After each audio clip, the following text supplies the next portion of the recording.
All right, this is the December video chat with viewers. This one may be a bit of a mess for multiple reasons. I'm behind on everything. It's like my plans just got destroyed last month. At least half of it was due to, yeah, in my infinite wisdom, like I just went through that big crunch doing the Halloween video, so I thought, oh, okay, now I have some free time. I'll finally get around to switching to Windows 10. That should only take me a few days. I don't even want to say how long it ended up taking because people won't believe me, but I basically burned any free time I had just trying moving to Windows 10. I am on 10 now. So it's so now I'm behind on all my other plans. Right now, I'm pretty sure what's happening is 3 videos this month. 2 of them are probably going to be pretty close to one another. The Christmas episode I haven't started yet. I'm still just finishing stuff I was hoping to have done in November. And just for people wondering, this wasn't me just moving to Windows 10 because I could do that. And if that's the only criteria, I could do that in 15, 20 minutes. It's a culmination of several things because I've been on Windows 7 since maybe 2011, 2012. So one, it was kind of taming Windows 10 to not do things I don't want it to do, which is a pretty tall order. It honestly reminds me of systems in the past infected by malware. So that was one aspect of it. The second was just keeping track of every single program I use on some basis, and then recording all the configuration settings for that. And if I needed to update it, making sure the updates aren't a mess, or I shouldn't stick on the old version. And so just the configuring, because everybody has programs that you've probably used for years that you don't really think about right now. Well, I had to think about everything for a fresh install, and I documented just about everything. It honestly reminded me of studying for a final exam. In school where you're making this giant guide of things you still need to learn, things that sort of thing. And then the third aspect, which it took some time, which this is the part I compromised the most on. The image is could be a little bit brighter. I can fix that. The part I compromised the most on was the custom GUI stuff. I had some surrenders on there. I just try to get bare bones functionality. I haven't done anything to make it look nicer, aside from just real simple stuff. Okay, let's see. Can I? Oh no, I should use one of the filters. Okay, yeah, so that's why I'm kind of tweaking this in the middle of talking about things. So yeah, that ate up a lot of I should have just I should have just waited till the start of the new year to do it, but I made it. It's functional enough. Let's see. Okay. Yeah, I'm adding. Let's. There's different. See, different options are labeled different things on. See, I'm using the newer version of OBS now. Now things are labeled differently, so I'm trying to figure out which filter I need. I don't think. Color correction, I guess. Yeah, okay, so. Yeah, there we. A little bit brighter. I never know how to get the white and black levels as it should be, but okay, I guess that's a little better. I don't know. Yeah, okay, so 3 videos planned, 2 game dungeons, and see, now it looks darker again. Did that just undo everything? No, it did a little bit. Okay. They're fine. Maybe it'll be a little bit too dark now. I don't know. Okay. So yeah, Christmas game dungeon. The game dungeon I was meaning to have in November, and the side video, which Look, I was honestly hoping to have both of these out before Cyberpunk because I figure that's going to overshadow everything, and I expect my viewers base will probably go to like a third of what it is. So that's fine. Just maybe check back, in a month or something, and there'll be more videos for you. So I'm not trying to get people not to play that, but I was thinking, oh, it'll be better because I think I'm going to lose views to that. I figure that's just going to be like just the tsunami that just washes over everything. That's a bit blue. Yeah. Okay, and what else was I going to say? Oh, yeah, I'm still figuring out what I'm going to do after that. I'm just trying to get to the end of the year right now. What my plans for starting next year, I mean, I still have some other videos I want to do, but they're like lower priority, is to I'll make up on Freeman's Mind because that's what's gotten neglected the most. And that, and I kind of want to carve out more time for the movie because it's driving me crazy that like I'm spending all this time. It's like the through the looking glass with the Red Queen. You have to run to just stay in place. That's what most of this year's been feeling like. So I'll experiment with just trying to do Freeman's Mind at a comfortable pace and spend the rest of the time in the movie, and I'll hope my income doesn't just nosedive, and I'll see what happens. That's my plan for starting next year. In the meantime, I have a video I've been trying to get out for like 2 years now. I have another one I've been trying to get out for about 2 years, but that one can wait some more. And then just the game dungeon I was already trying to do and the Christmas game dungeon. So get more light on me. So yeah, those are the plans. I might be forgetting something. I don't know. I'm gonna, I'll start answering questions, see how fast I can get through this. Let's see. Okay, yeah, I'll just jump right to it. Is there any game you find fascinating but haven't done an episode about it because the information is either too scarce or non-existent? No. I mean, that wouldn't be a deterrent for me unless it meant that the information was so spotty and the compatibility was so rough that I couldn't like even run it. But yeah, I mean, that didn't stop me for, what was it, the cave story? In fact, I've had some scares along those lines. That doesn't stop me from doing a game dungeon, but that gets me. Oh, audio scratchy. People are saying audio scratchy. I don't know what I can do about that then. Let's see. Anyone else saying audio scratchy? There's scratchy noises in the audio. That is not good. Okay, well here, I have an idea then. Okay. It's tolerable but not perfect. Audio sounds fine here. There are pops and cracks in the audio. Okay, it sounds like it's half and half. Maybe it's like the streaming quality. Yeah, I hate having pops and cracks. Okay, well, actually, okay, if you were saying minor popping, all right, crap. It sounds mostly fine, but every now and then it pops something. Jeez. Okay, well, not drop the video to. I don't think it's in the stream. Well, here, let me listen to it then. Give me a. Oh wait, no, I'd have to stop it. Shoot. Okay, wait, maybe I can listen to myself on Twitch. This will be weird. Okay. Talking 1 2 3 1 2 3 blah blah blah.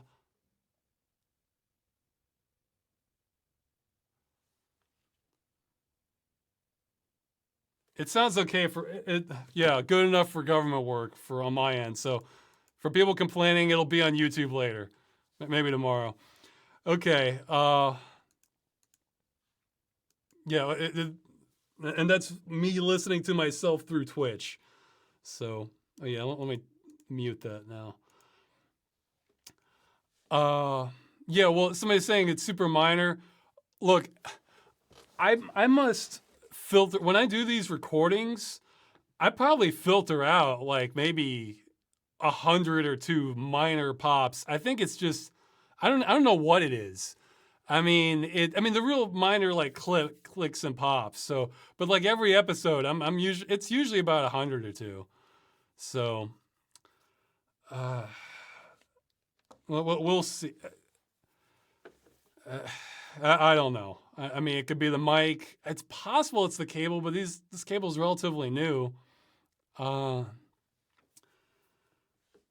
so yeah, everybody's saying, oh, they hear it now. Well, I didn't. Hopefully, it's just happening on Twitch. Would it be possible to put a donate yearly PayPal option on your website? It is already there. Oh, I see. Yearly. Maybe. No, yeah, I only have a monthly one. I have an automatic monthly one, so you can just put monthly and forget about that. But if they wanted like more of the share, but yeah, more of the share goes to PayPal doing that. I figure just even doing that, everything about donations feels like me pushing my luck. So yeah, I can maybe look into that. Okay. Let's see. All right, so yeah, oh yeah, but I had some scares. The cave story. I mean, I had parts where I was running into what looked like a showstopper, and I wasn't able either the walkthrough didn't say anything about it, or else I wasn't able to decipher how to get out of it from the Google translation.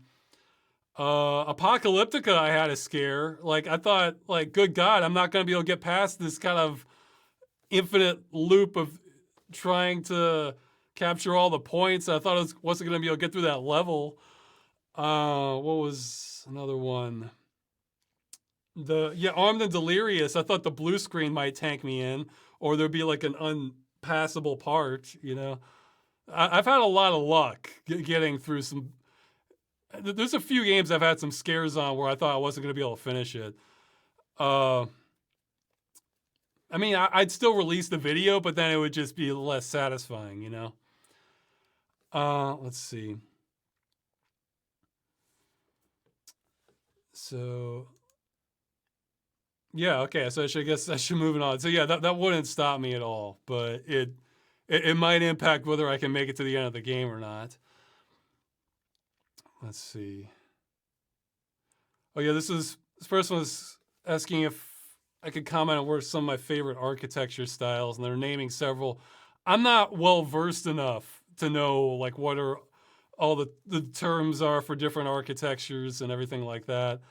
I mean, it's some that I like. I guess I like sort of the Roman or Greek columns, or styles like that. I like a lot of Victorian era architecture. Like, I'm hoping it eventually comes to PC. It may or may not. I've heard speculation both ways. On Bloodborne, like a lot of the architecture from that, I'm thinking, oh, that looks great. So a lot of Victorian era architecture, or colonial period buildings. They have a nice look to them. But there's all sorts of small things, like even on a lot of, well, not a lot of buildings, but like on some government buildings here, you can see gargoyles. I like things that kind of spice it up or make it feel more distinctive. Like, even just small things. Like, I'm not sure what the origin is. Maybe Polynesian or maybe like Hawaiian, but just like the huts and like that kind of thatched look to the buildings, or bamboo, that sort of thing that can look neat. Let's see. I mean, I like kind of distinctiveness to it, as opposed to everything being kind of bland. Or you can have like carvings into the wood of that sort of thing with faces. It's I don't know. There's some. I don't have like a set definition of what I like or don't like. Just some things can jump out at me as looking really nice, and other things look pretty awful. So, okay, next question. What is your stance on jump scares in movies and games? Love them or hate them? I think they're great if they're done well, but a lot of games and movies can kind of do it in a cheap way. See, the thing with jump scares is you can only get away with it so many times before you're kind of numbing your audience to it. So you kind of want to save it for the right moment. And I'm kind of part of the problem is I'm kind of seasoned in scary games and movies that I can predict where a lot are going to be. In fact, I remember I went to the theater with some friends. They invited me to see, I think it was Freddy versus Jason. I saw that in the theater. I had seen the movie before. I said, okay, watch. I bet they're going to have somebody coming from the left side, but it's not going to be the major threat because we just had a major horror scene. And then the friend's like, oh, yeah. And then they were like, I thought you had seen this movie. Like, I haven't, so. The best jump scares, in my opinion, are ones where they're diverting your attention in a good way. Like you're so caught up in something else that it just completely blindsides you. Not like your tension's already real high and then they're creeping slowly out. I mean, those, because then you're expecting it more. I was thinking I'm sure there's more, but I can think of two scenes in movies that are some of my favorite jump scares. One is in Blade, where, the start of the movie is awesome. There's this great fight scene at the rave. All this stuff was going down, at killing tons of vampires. So now you're having kind of a cool down scene, and you're going. So they're kind of cleaning up the scene from where Blade was, and they're taking bodies to the morgue. And there are these two doctors or more lab technicians or somebody, and they're talking, and it becomes apparent that they've had a relationship in the past, like they're exes, like a guy and a girl. And, while they're, working on the body, you're kind of reporting it. And then they're kind of going more into this relationship, and it's like almost starting to feel like a soap opera. And like I was thinking, like, what the hell are they doing? Like, who do they think is watching this movie? Like an action movie about fighting vampires, that we're getting like this deep into the relationship stuff, and like the guy is being kind of irritating, and then bam, like the body on the morgue table just gets up and immediately bites the guy. I was thinking, oh, that is so perfect. Like, they got it just to the point where I was like getting like kind of irritated with this. Like, I understand we need a slow scene now after all that action, but like, who cares about their stupid relationship? We're here to watch Blade come kill some vampires, or see what the vampires are plotting, or this whole underworld, and like we don't care about their stupid relationship. Like, it was honestly feeling like a soap opera, and that was so perfect because, like, guess what? The relationship is immediately over now, like just like that. Like, the whole thing was a diversion tactic to distract you from the jump scare. I was thinking, oh, that was great, because the body's just lying there the whole time. And then just like it gets up and bites him because it was a vampire, and like it was perfect. It was perfect. And the other one, I'm sure a lot of you have seen this one that I can think of, is in Jurassic Park.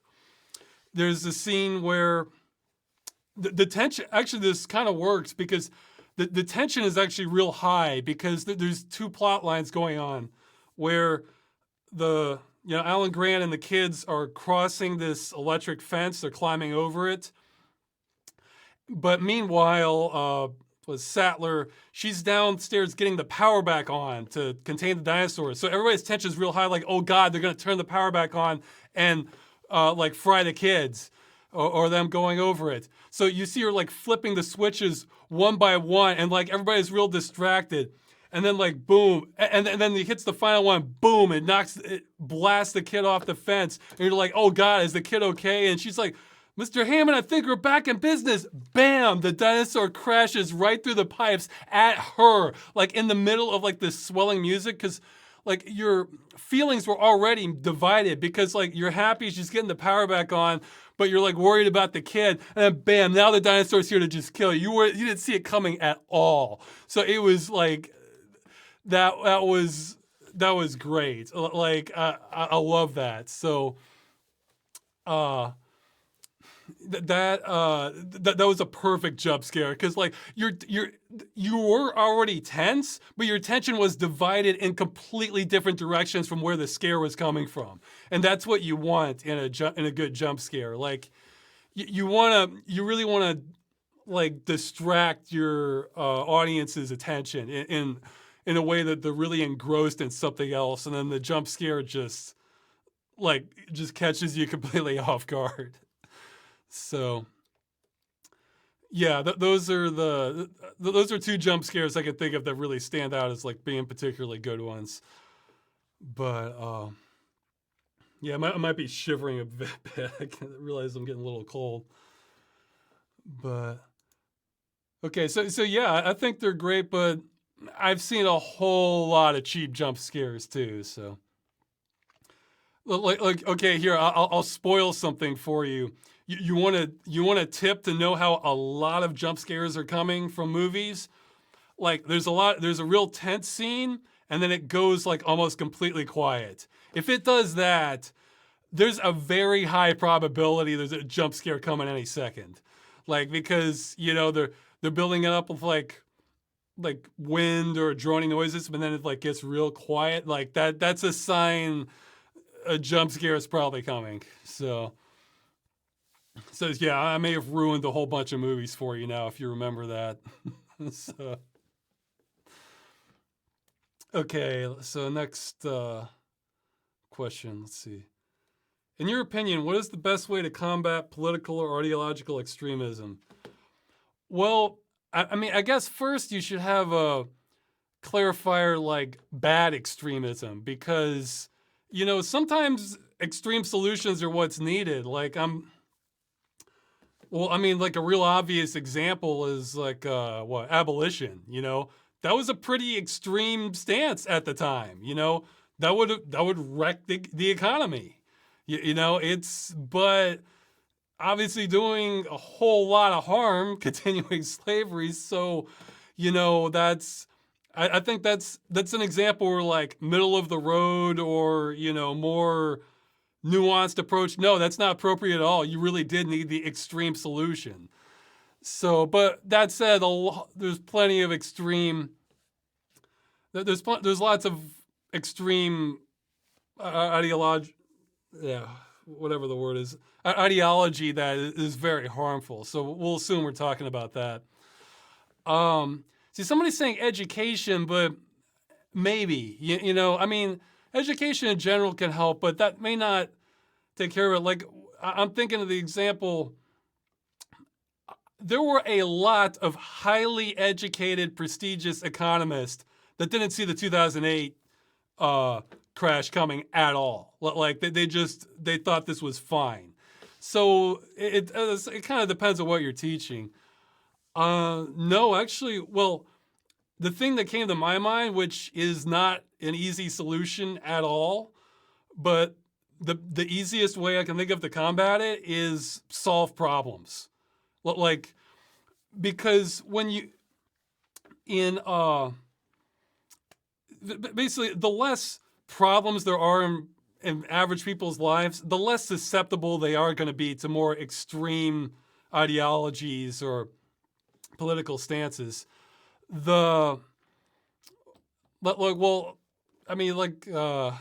Classic example, like, post World War I Germany got wrecked financially. I mean, so somebody like Hitler didn't emerge in a vacuum. So there was a whole lot of tension, a lot of people having problems in the Weimar Republic, where the thing, I mean, this is a generalization, but the more comfortable your life is, on average, the less you're likely to be in favor of really big radical changes. Whereas if your life is awful, then yeah, let's bring on a lot of change. Because what's going on right now isn't working well at all. So like, I mean, who's, let's say there's like let's say somebody's like trying to do like a Heaven's Gate or Jonestown and they're trying to recruit. Who do you think is going to be more susceptible? Somebody with a stable job and maybe somebody who's either like dating or has a family. They may have retirement. They don't really have to worry about their future too much. Maybe they're pursuing their hobbies. Or somebody who's been laid off and has been looking for work for 6 months and hasn't been able to get anything aside from odd jobs. Like it looks like their career might be over. They don't know what they're going to do in the long term. They're just apply to all kinds of different jobs, can't get anything. They're worried about getting evicted, like really having the budget. And then so if somebody's coming along saying they have all the answers, whether they do, even if they don't, just hearing that idea, it's gonna resonate more just on average with more people. So the more stable society is, the less kind of extremism you're likely to have, because things are generally working at the time. But it's what? Yeah. Then you get into the question of how do you solve problems? Well, yeah, that's a pretty extensive question right there, But focusing on people meeting basic needs is always a winner, I think. Making sure everybody has enough to eat, people have a roof over their head, they don't have health care, it's just real basic things to survival, the Maslow's hierarchy. Yet security, having some sense that you're generally safe and you're not going to get, like you may have food and shelter, but if there's tons of crime and you're worried about like stray bullets from a drive-by, yeah, that you don't have a lot of security in it. That also increases tension. So, yeah, unfortunately, that answer probably leaves you with a lot of questions more than answers. But that's what I would go with, is solving problems. Okay, so next question. Ross, I've always wanted to write a cyberpunk story, but I'm having trouble coming up with original ideas without falling back on cliches like sentient AI, big evil corporations, hackers. Do you know any concepts or themes that haven't been explored enough in cyberpunk stuff of the past? Yeah, well, there's two I can think of, like two broad ones. And I don't really, I've been intentionally avoiding cyberpunk spoilers, so I don't know what's in the game really. So like I saw the first E3 trailer and that was enough for me. Like one I can think of is get really, really out there, like, okay, yeah, I guess, but a lot of cyberpunk stuff seems kind of grounded in my opinion, in society today. But then you have like this whole layer of like technology doing a lot more. Like you can augment yourself or connect your mind to other minds, or sense more things, or communicate, or robots are doing more, that sort of thing. But it still kind of feels like modern society. Where I was thinking like, well, in one direction, you could take this, well, let's say, like, people are worried about like the singularity. Well, let's say like the singularity happened way back and we're already way past that. So there's, you almost get into like science fantasy territory where it would be like,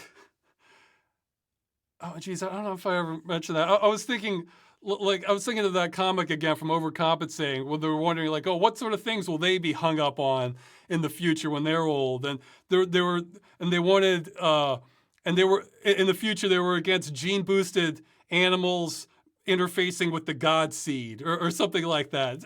So it's like, I mean, I'm trying to think of like more concrete examples here, but it's like try to come up with problems you can't even imagine having today. It's like what percentage of your brain should the sentient AI take over, or and like how does this impact your way of thinking and philosophy, or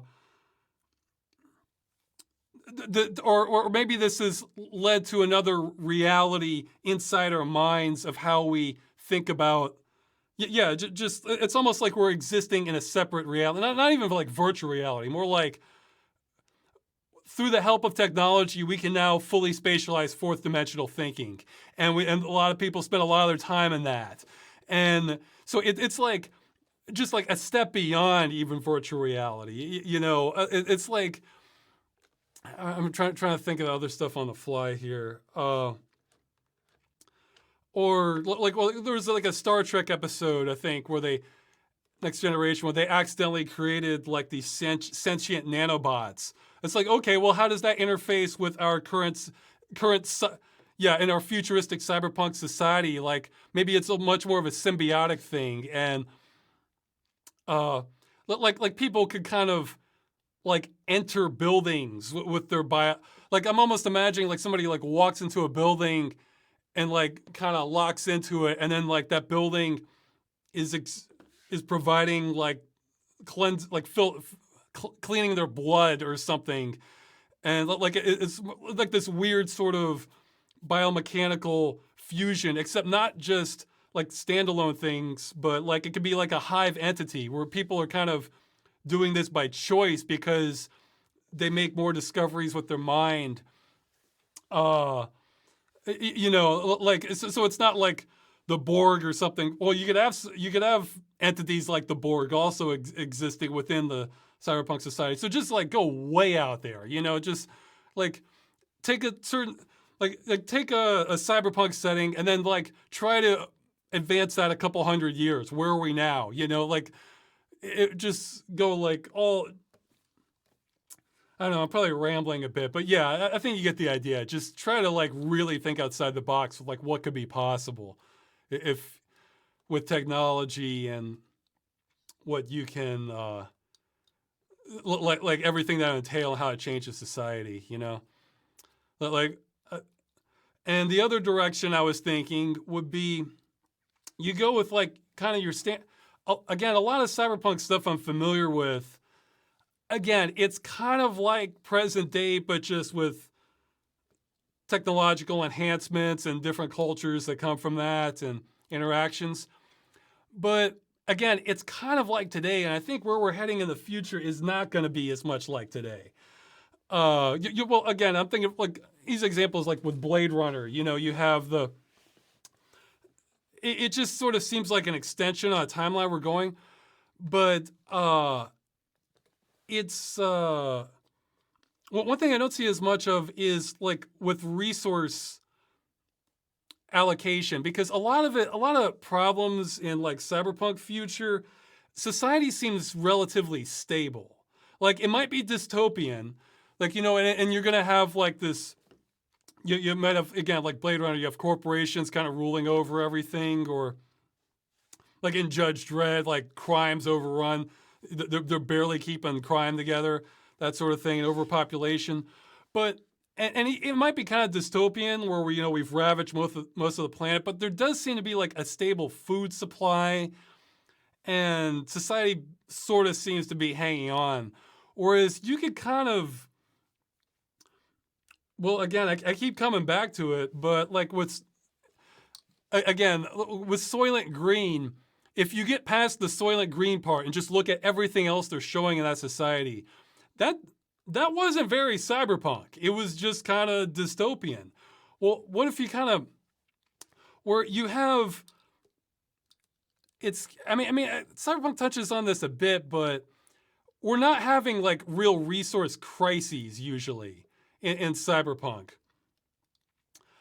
I saw the comment, Ross has done plenty of wage labor. I have done, yeah. It's left an impression on me. But I'm trying to think how to explain this. Well, like imagine something like Soylent Green, but then you have like way more technology advancement. So we're still having crisis of like dead oceans, food production, like just the police are just sort of giving up, and to the point where all they're doing really is riot control. And you might have the wealthy kind of living like maybe the middle class does today. But but the technology wasn't very developed that much in Soylent Greens, whereas you could inject a whole lot of that, because I think we're going to continue, the best of times, the worst of times. You're going to see more of that, I think, where we're going to keep having technological developments and things are going to be amazing, but that might only be for a certain class of people. And then for everybody else, it's just kind of day-to-day survival. And then that could kind of threaten the whole stability of society in itself. I mean, there probably is cyberpunk stuff that does deal with this, but I haven't seen a lot of it. Yeah, it was somebody saying like RoboCop. Yeah, to some extent, but like show that this is not. You kind of experiment more with like this is like a real fragile thing. Like it's again, a lot of cyberpunk stuff. Civilization is sort of stabilized or stable enough, whereas you can kind of make it seem more like kind of precursor to French Revolution times, except in a cyberpunk way, inject all that into it, or what's another good, or yeah, Soviet Russia collapse kind of environment, where it's like you're seeing all the. It's like different worlds for like different classes, but you have all this technology and typical cyberpunk stuff and injected into that. And again, a lot of cyberpunk conflicts. There's a lot of class conflict in cyberpunk stuff, but again, there's sort of an assumption that a lot of people are getting by. They just look really rad or futuristic. And it's mostly like a distribution problem where maybe there's just not enough resources to go around. And we have even more crises coming. Yeah. So don't limit your number of crises that could be happening, I guess, is another thing in a cyberpunk, in a cyberpunk society. That would be I think was somebody saying Children of Men have future tech. I don't remember a lot of future tech in Children of Men. I'm not sure there was, but you could go all out because, see, it doesn't all have to be like this drab dystopian stuff. It depends where you are in the society. Like if you're a more favored, if you're like an upper class person, it might be like a paradise. I mean, as long as you don't look out the window too much. Well, actually, that's another thought. A lot of cyberpunk, it is very. It is very kind of like dystopian, like kind of class focused stuff. You could have something more a cyberpunk where it's more like a failing utopia kind of thing, where maybe the punks are just upset with the way of life, but they don't. Maybe a lot of them don't realize how much worse it could be, or. You could have, you can mix, so you can sort of inject this sort of cyberpunk technology angle into a lot of different sort of futuristic societies to kind of blend the two. So, I'm trying to think of an example of like a good sort of utopian setting for cyberpunk stuff. Like, I mean, there's still a lot of where there could be like maybe society was stabilized, but then like resource pressure kind of turns it into more of a like struggling situation. And that could be an interesting dynamic where it's less obviously class adversarial and it's more just things are collapsing at uneven rates, and how are people responding to that? So let's see. Okay, so. Those are some ideas. I should keep moving. Let's see.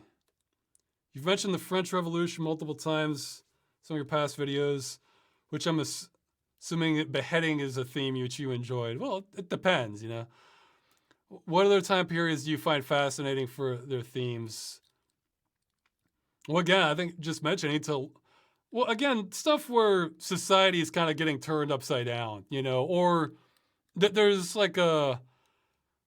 Well, I mentioned like the Soviet Union collapsing, but one of the, I guess other ones where there's kind of a sense of adventure because there was more of the unknown. Like that's part of the reason I like, colonial America times, because it was a lot more wild for the settlers coming there, you know. So there was, you know, just the colonial period in general. There's lots of exploration during that time. Uh, yeah, someone's saying the collapse of the Roman Empire. Yeah, that's another good time period. Well, yeah, not a good time period, but interesting time period. That's the better way to put it. Uh, yeah, I'm a lot rustier on Asian history, so there's probably plenty of good, interesting time periods from that. Uh, well, I guess the foundation, yeah, some foundations of Australia be interesting. You know, when it was a prison colony before it became a nation. You know, let's try to think of some others. But yeah, it's stuff that a lot of interesting things are going on. You know, it's okay. You've played both Fallout 1 and 2, despite them being turn-based and set in the desert. What drew you in enough to play through both of them? I'm not.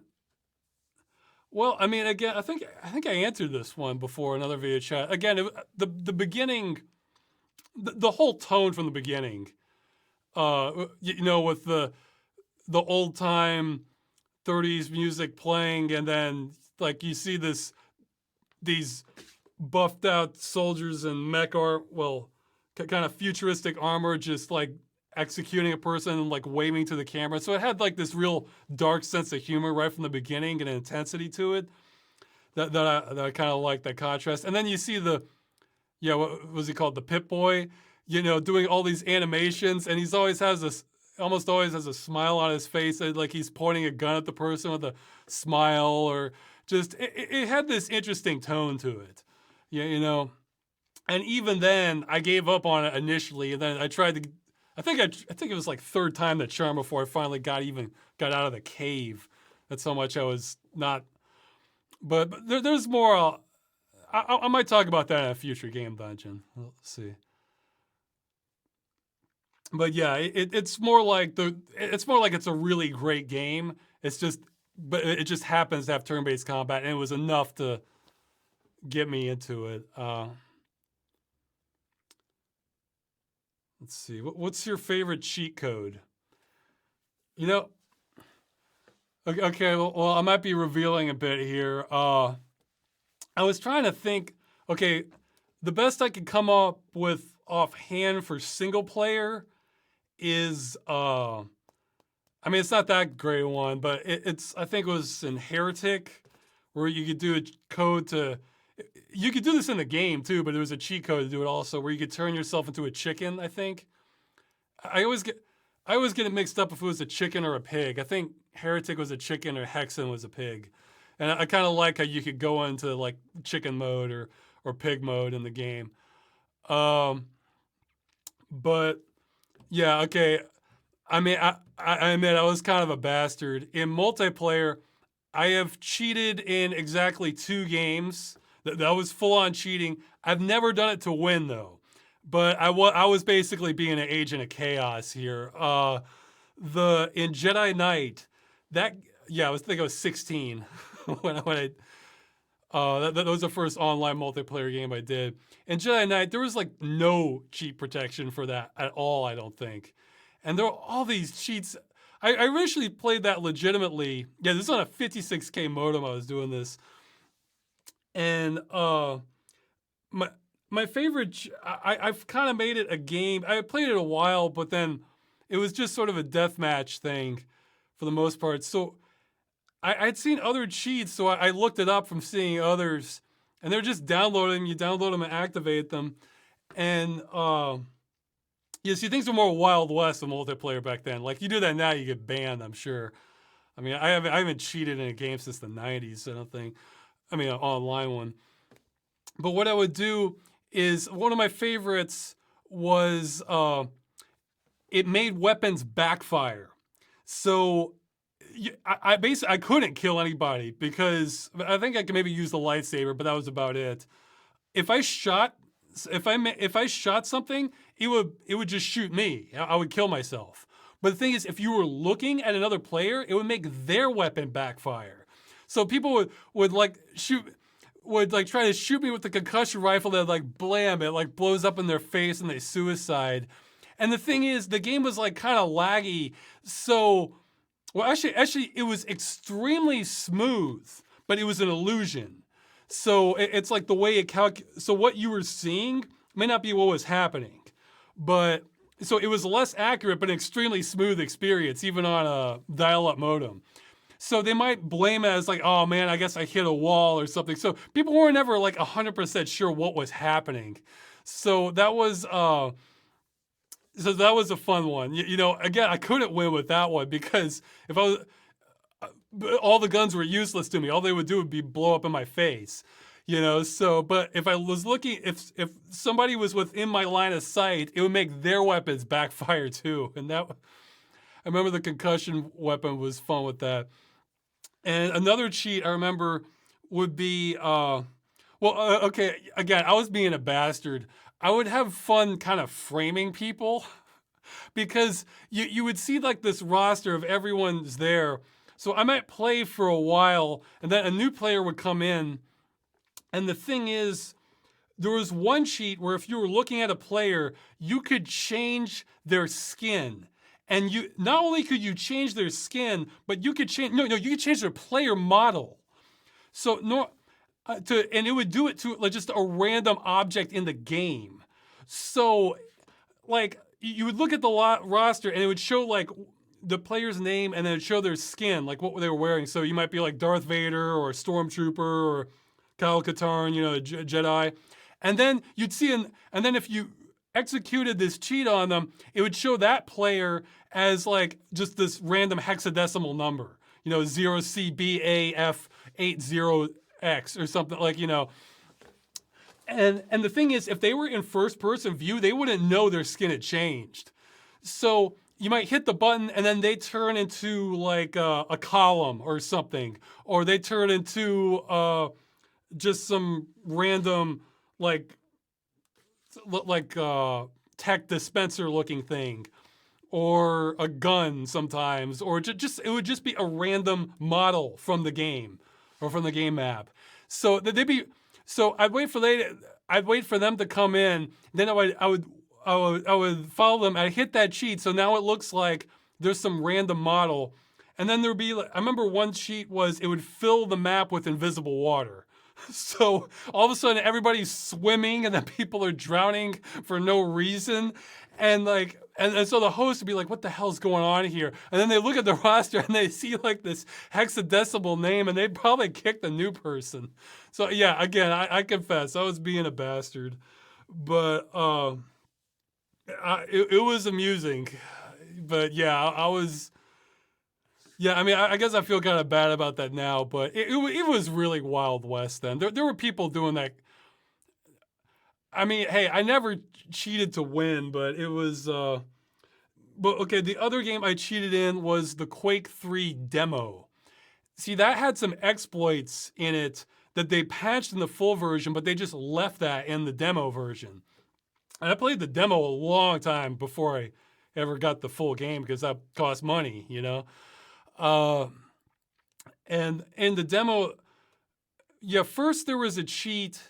Yeah, there was like different levels of exploits that I learned. First one was it would you'd lose the ability to use your weapons except the gauntlet, you know, the melee weapon, and it also turned on no clipping and you could fly around through the map. So what I used to like to do would be to like hide underneath a power-up that people wanted, like a rocket launcher. So I was like just barely above it. And so when people would run over it, like boom, like they take damage every time they walked over it. But then there was another cheat that could,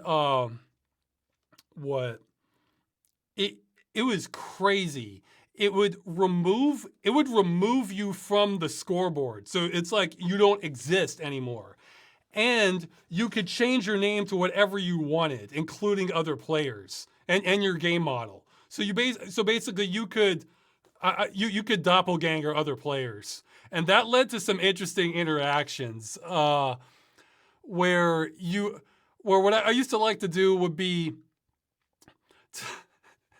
again, I was being a bastard. I shouldn't have done this, but the, what I would do would be I would go on like a team deathmatch, and and I would just kind of play normally for a while. Yeah, Ross the Replicant, pretty much. I would play for a while, and then look, especially, but well, I'm sure it's just as bad now at games.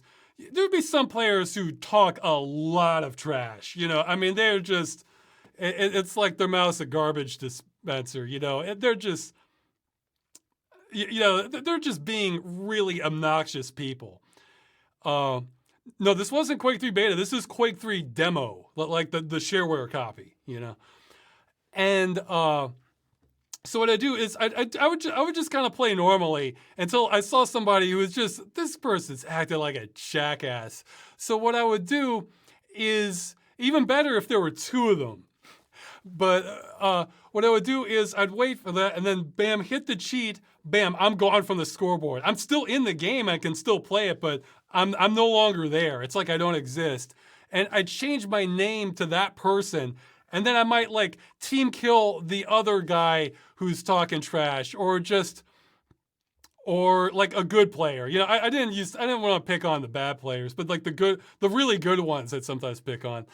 And then, so I do that a couple times, and the thing is, you could even type messages as though you were that person.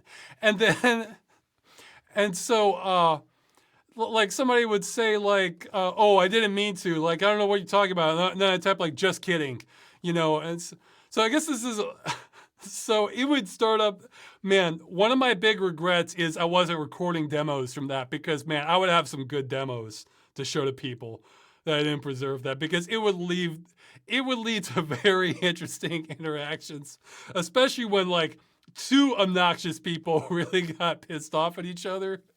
Like, man, it was like neutralizing him. It was great. Because now instead of saying all this ugly stuff to all the other players, they're just doing it against themselves, and they're getting really pissed at each other because they think, yeah, so I say, Ross, I think you're gonna need those extra souls. Yeah, probably. Ross, I'm drunk. Lockdown has made me a drunk. Well, there's an easy way to solve that. It's easy. Just cut off your liquor supply, and lock yourself out. So yeah, that's the most cheating I've ever done in multiplayer. Again, it was never to win. Again, I was removing myself from the scoreboard, but I could have. I was a trickster back then. So, well, I mean, it's still in me now. My wife says I'm kind of a little devil. Apparently, is the expression in Poland for, I like jokes. It's. But yeah, for actual single player games, I'd have to think about it more. But what my first thought was from the multiplayer ones. I laughed pretty hard at some of those. So. Yeah, I mean, I don't want to. I mean, I don't want to ruin game. Yeah, I guess that's the thing. I don't want to ruin games for nice people,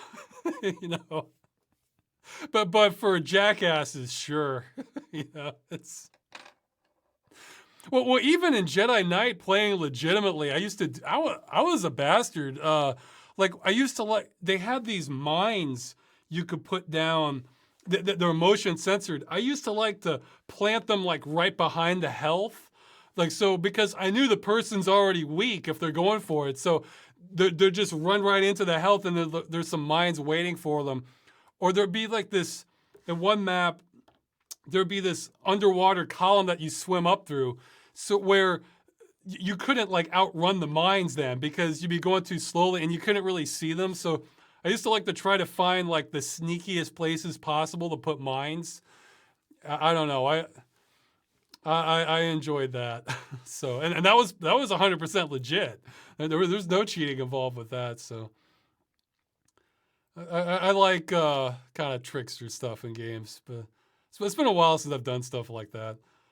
I tend to do single player stuff more now Just because I have less time. Okay, let's see.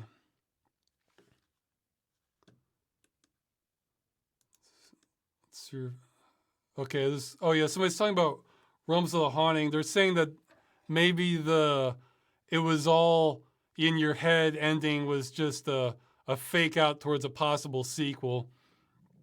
Yeah, maybe. But they never made the sequel, so it comes across as a little weak. I mean, the thing is, you can do the it's all in your head thing, but you kind of have to build up into it in a clever way, like drop hints that maybe this isn't real, or something where where the whole movie or the game you're kind of going in and out of reality as it is, like in the game Sanitarium. That's a fair one if they wanted to pull the it's all in your head thing, because you're not sure what's real. You've sent the person in circles. Where actually there was an episode of it was a remake of the in the 90s of The Outer Limits. There was an episode called Tempest. I think that was my favorite one, where this character is going in and out of different realities, and in each reality, they're telling him, like, we really need you to stay here, because if you go unconscious again, each one is telling him the other one's a dream, and if you go unconscious again, like, we might not be able to save you. You're gonna be we really need you to stay awake and, like, right here. And so that was an interesting dilemma. So that was a good one where they're kind of messing with reality. But Realms of the Haunting, no, it kind of, I mean, it was really interesting, the worlds they were opening up, but they never really gave me the feeling that this is all just a dream or, in the head of a mental patient. Nor did the protagonist come across as someone who's particularly unstable or untethered, Well, that's what I loved about Phantasmagoria 2, is Curtis kind of earns his questioning of reality. So it's like, yeah, Phantasmagoria 2, you're not sure what's real. And that's the way you do it if you're going to have that kind of ending. So if you just pull it out of a hat, then it's kind of like, yeah, okay, somebody couldn't figure out how to end this. Have you been watching more Futurama since last time? A little bit. I've been so busy the past month. Like, I've been just kind of making up for lost time. I got about a season ahead, so it's like, what, 10 episodes? It seems like it's not as strong as the earlier ones so far. The earlier ones are really good, but yeah, I've barely watched anything besides. Again, Futurama made it because it was only like 20 minutes, so like I could just kind of watch that before I went to bed. But okay, next question. How many states in the United States have you been to? I'm not gonna count them out in stream. I'd say, I mean, it depends what you count as having been to. Like, it depends if, like, driving through it counts. If it does, I'd say it's probably, it might be half, maybe a little more. The Northwest is what I've seen the least of. But like, for states I've actually spent some time in, I don't know, it's like 1, 2, 3, 4.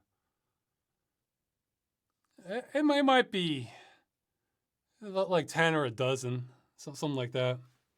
So it's time for, because I mean, I've spent some time at, like, Virginia, Tennessee, Louisiana, California. It's a little bit of time in Texas, Pennsylvania. Spent some time in.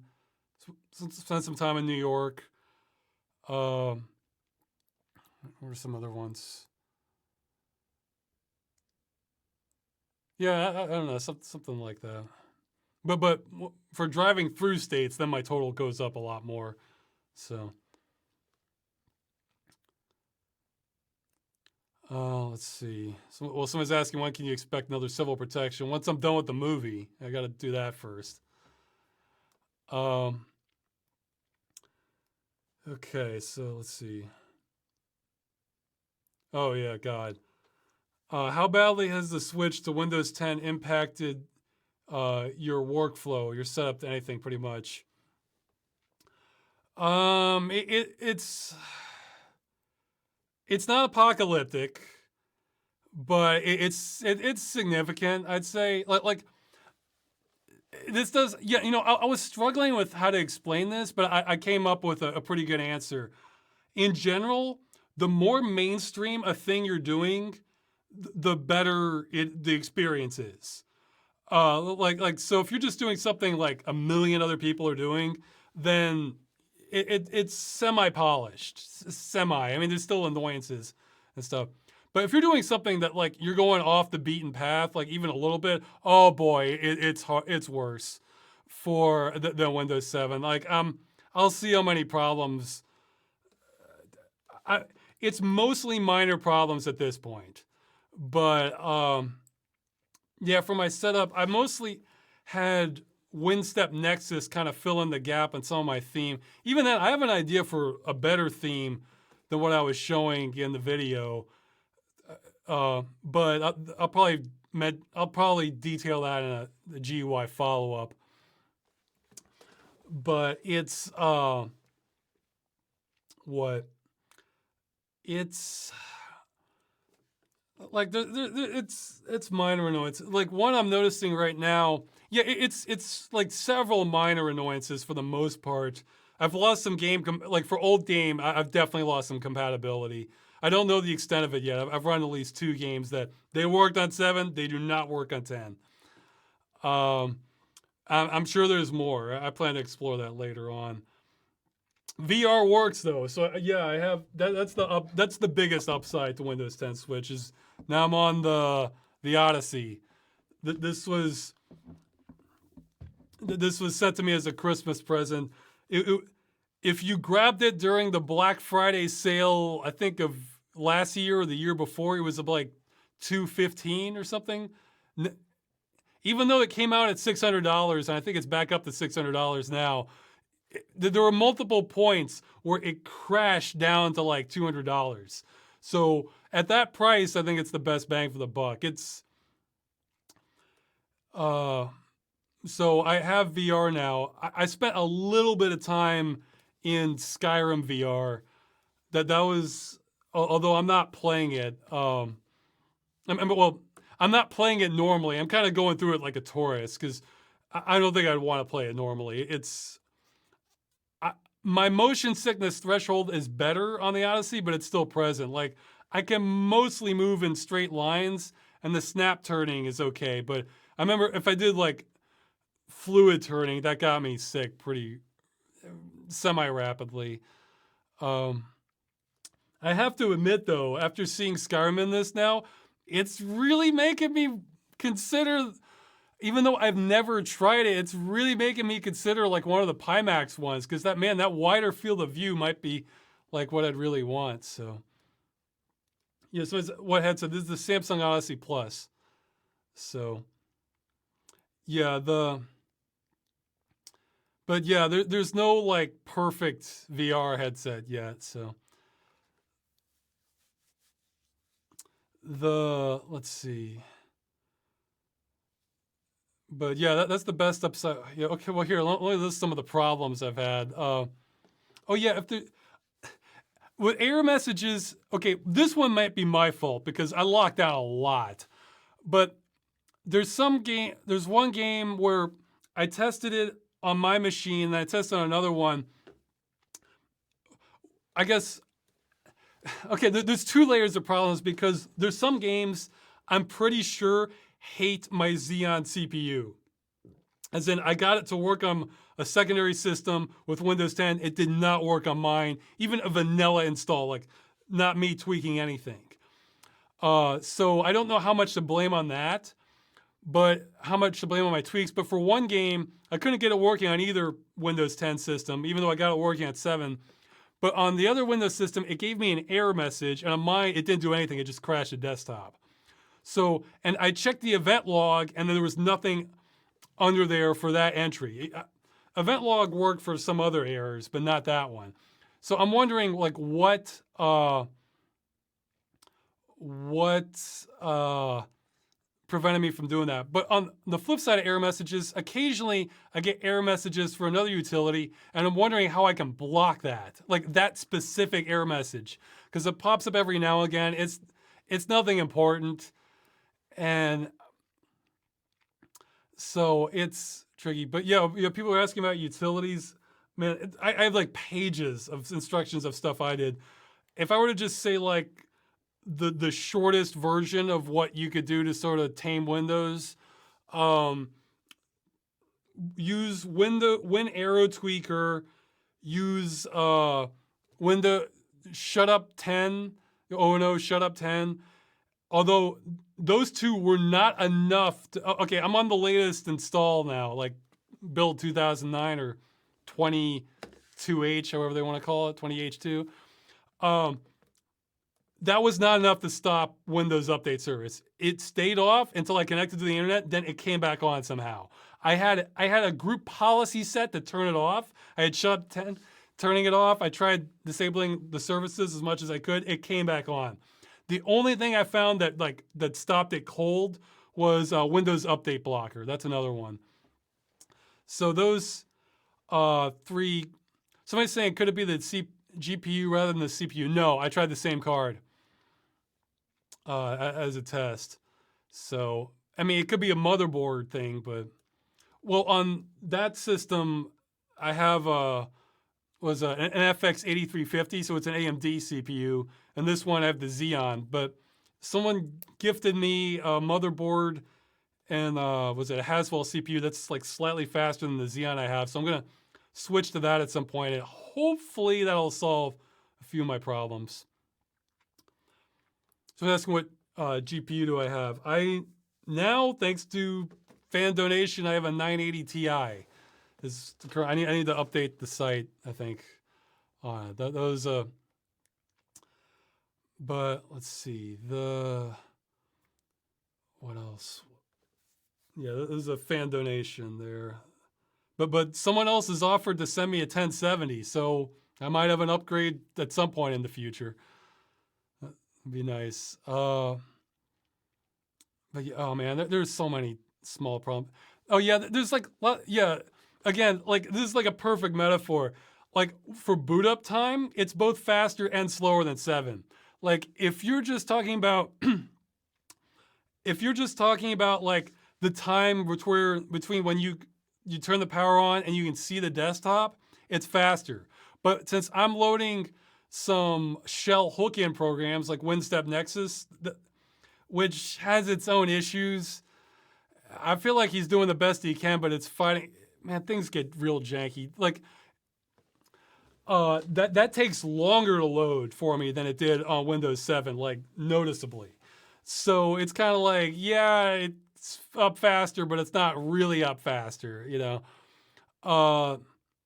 Of course, I do have fast startup disabled because I heard that can cause problems with stability. Like I'm going like, same thing with hibernate mode and sleep mode. There's some other things. Or yeah, also with like powering down like hard drives. Basically, if people have said there have been any stability issues with it at all, then I just go the safe route like every time. I want maximum stability. On that note, yeah, I can say 2 positive things about Windows 10. I like how you can drag the system tray icon, the ones you see and the ones you don't, back and forth easily. That's nice.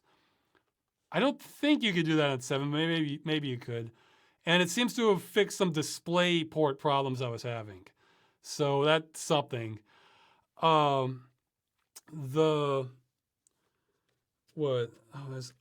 problem, I'm hoping, this might turn, I haven't tried that many games, but I've seen this happen with 2 different games now, and it has me kind of concerned. Like, okay, say I'm running a game in, like, it's called, like, borderless windowed mode, then full screen. So it still takes up your whole screen, but basically it doesn't do the DirectX full screen mode. So instead, it's, like, really easy to Alt-Tab out of.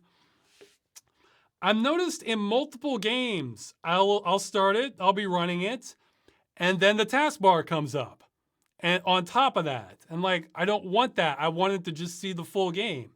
So sometimes if I go and like manually switch back to it, alt tabbing doesn't work. If I switch back to it, that will bring me back to full screen, but then it might happen a few minutes later again. I think what it is, like some other background process is like stealing attention for some reason. And man, I've seen that in 2 games now. Like, so it's like, I don't know. I hope this doesn't be, so I'm wondering if there's a way to like really hide the taskbar when I'm in a full screen game. However, it's not full screen mode, you know, it's just borderless windowed. Full screen is what it's called, I think. So I'm not sure how to stop that. I mean, and this is even with WinStep Nexus closed. So let's see. Maybe the game is running in OpenGL. No, Tower of Time was one game that did that to me. I think that's a direct 3D game. There's another. Oh yeah, okay. Well, I'm remembering some other problems. So that's one. Also, I've noticed after I used mixed reality, which I need for the VR, it just screws up the WinStep Nexus and just kind of Explorer in general. I want to say almost every single time. So it's gotten so bad, I made a hotkey to just restart Explorer, restart the Explorer process, because it just so reliably breaks that. However, I'm trying to see if I can make a script so that every time I close the Windows mixed reality process and like an auto hotkey, it'll automatically tell it to just restart the Explorer process, Explorer EXE. So I'm hoping that I can probably do that. So that might be a workaround I can do. But yeah, another problem I've noticed, boy, yeah, people are talking about like this is still an issue. One thing, I don't know if there is an answer or what the best solution is or what. I feel almost helpless here. DPI scaling. Okay, I'm on 1440 resolution on this monitor. Maybe someday I'll go to 4K, you know, a few years from now, something like that. I feel like your option, when you're running old programs, I feel like your options are what? Either too small or blurry. I feel like those are your only 2 options on Windows 10. And I saw this fix out there, like that was like XP Explorer or something. They use like a Windows 8 method of scaling, and that didn't really seem to fix anything for me. Like it got rid of the blurriness, but then for some programs, the text would just be still too tiny. Like for most programs, like I have the DPI scaling set to like 125%, and that's about right for most programs, but then some they're just legacy ones, they're too tiny. I don't know how to fix that. And man, maybe there's a third-party utility for this. Like that, I could see that being a third-party problem, third-party solution to that. So yeah, it's can you pipe commands in Windows? I'm not sure what you mean by that. I mean, you can send scripts, files, and stuff like that, but DPI scaling works great on Windows. Okay, they're saying Linux isn't as good. Maybe I'm totally not qualified to comment on that. I've never messed with DPI scaling on Linux, but yeah,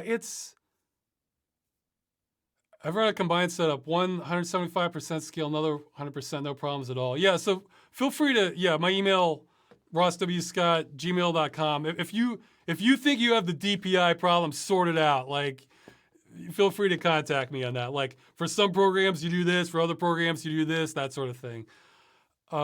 Another thing, I don't know if I should blame this on Windows 10 or not, because I updated my video card drivers at the same time. But I'm still thinking it might be 10. In DOSBox, under Defend, when I go full screen now, it seems like no matter what setting I use, before on Windows 7, it was like almost pixel perfect. It was like nearest neighbor scaling. It looked great. Now, it's very odd. It's like it's applying sort of this CRT imitation filter, or maybe like really strong chromatic aberration. It just looks weird. Like if you were making a 90s game and you wanted to like make it look like you're looking through like a crappy security camera, it looks like that. We're not talking like normal bilinear scaling blur. It's something else. I've never seen this before. And that's happening, it only happens on full screen. Like, and I don't know what caused that. So maybe it's the version of DOSBox. I just downloaded Defend Reloaded, so maybe I just need a more updated version. I haven't had time to throw at that yet. So in window mode, it works, but I'm just wondering what happened, you know? Probably just when you have one command triggers another. Yeah, you can do that. I'm pretty sure I can do that in auto hotkey. I just have to figure out how to do it. So yeah, it's like a lot of small little things. Rain meter has filled in some of the gaps. Somebody's been helping me with that. Yeah, but right now my theme's super ugly. It might look like something good in the future. Actually, that's another thing that has me worried is I was hoping to use window blinds to make the windows look nicer, and that does work. But then I noticed with the DPI scaling, it's blurry. Like if it's just set at 100%, it works. But then if I do it at 125%, it is blurry, and that I don't want to stare at blurry windows all day. So I think I read that they do support high DPI settings, but most themes don't support it. In which case, that's okay, because then I can eventually get a custom theme made for it that works. But I don't know.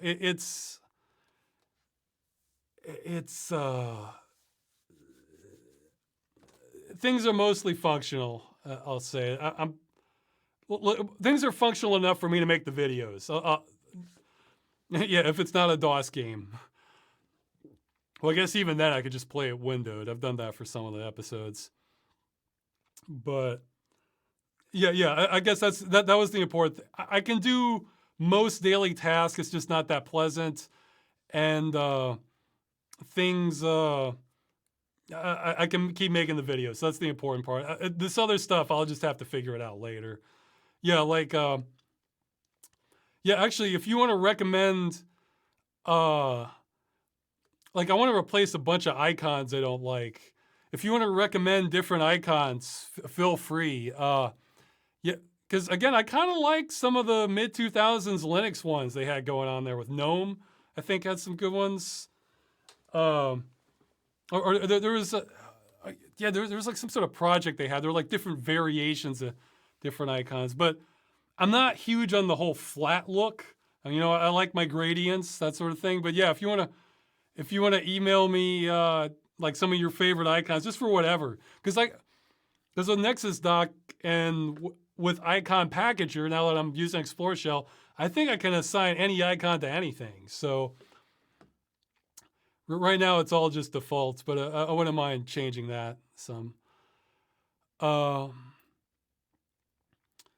Yeah, I mean I can assign any icon to anything. So it's. I took very good notes, I think, on everything I've done on Windows, and that I've have some image files just in case everything went to hell. So I could probably go back to Windows 7 pretty rapidly if I wanted to, but it would take me like 20 minutes just from loading the image file. Okay, I should keep moving on. There are more Windows problems, but they're all like weird minor stuff. Again, for mainstream stuff, it's mostly not horrendous aside from all the annoyances that they have. But if you're trying to go off the beaten path even a little bit, oh man, it just doesn't end. Okay, so how would you convince people to care more about the future?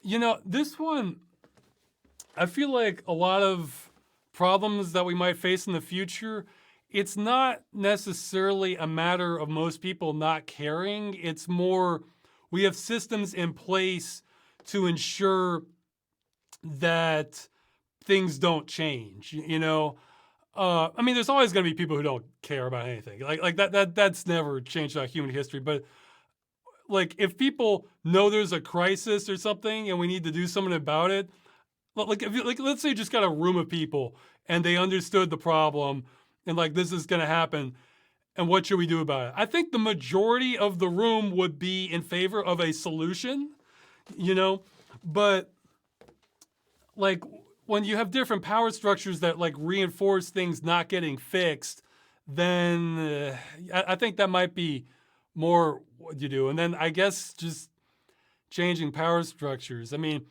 I'm kind of like we're not really. What's our long-term solution?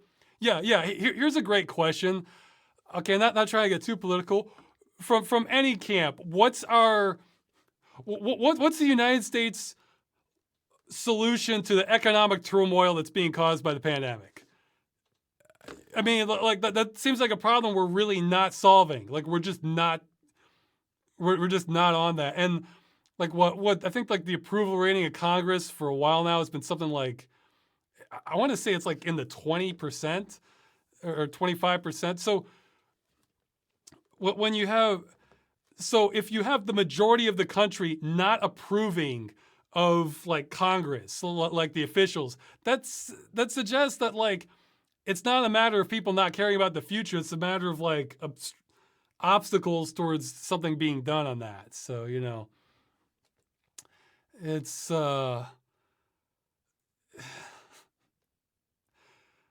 yeah, and by a solution, I mean a realistic solution. You know, yeah. Somebody's suggesting let the dark age happen. Yeah, well, that's a solution that probably involves deaths of maybe millions over time. So that I would consider that not a great solution, but that's an honest one. So then yeah, not one I would go with, but you know, but we're okay. So I should oh, okay, that's well. I'll answer this just because I saw it. Would I be happy to take the vaccine as soon as it's available? Uh, I would. I'm in the camp that I might want to wait like maybe a month, something like that. I mean, it depends. Like if I knew I was going to be I mean, I have a mask on every time I go out, so I mean, I try to, you know, have certain distance from contact and breathing, that sort of thing. So, I mean, unless I was like in a high risk scenario, I might want to just let other people guinea pig it. You know, check for any obvious symptoms first. You know, it's. But I mean, if I was something where like I had to be like in crowds every day, or I was working in a retirement home or something, yeah, I should probably be first in line, that sort of thing. So, yeah, somebody's saying health workers are getting it first anyway. Exactly. You know the people where there's risk. You know, there might be like a risk of a side effect or something, but like the average pros outweigh the cons for that person. You know, that sort of thing. But yeah, I was thinking like a month probably be enough for symptoms to show up. Okay, so more questions. But yeah, but yeah, the prep time to Windows, that definitely set me back because I wanted to do it right, and I still ran to some hiccups. But boy, I feel like I dodged. I feel like I dodged like 10 bullets and then got hit in the shoulders with 2 of them. That's what it feels like for where I am with Windows 10, because I saw a lot of problems and things people were saying like, yeah, be sure to do this or else Windows is going to do that, or Windows is going to screw this up. So I don't know. Okay. Let's see. Oh, and just to sorry, I just want to backpedal real quick. If you don't think it's the Xeon CPU that's probably causing compatibility issues for just very few games, like older ones, what would explain 2 different systems, vanilla install Windows 10, it works on one, on 7 and 10 on the other, does not work on 7 and 10 on my machine, a vanilla install, like, you know, I just started, install it to see if it works, that sort of thing. But okay, so I'll answer more questions, live questions in a little bit.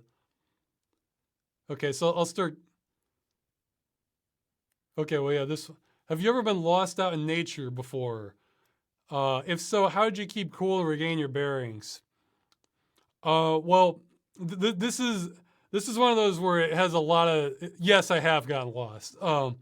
It depends on a lot of things, where you are, what the situation is. Most of the times I've gotten lost, I've probably taken a shortcut that really did not pan out, and then I really have no idea where I am.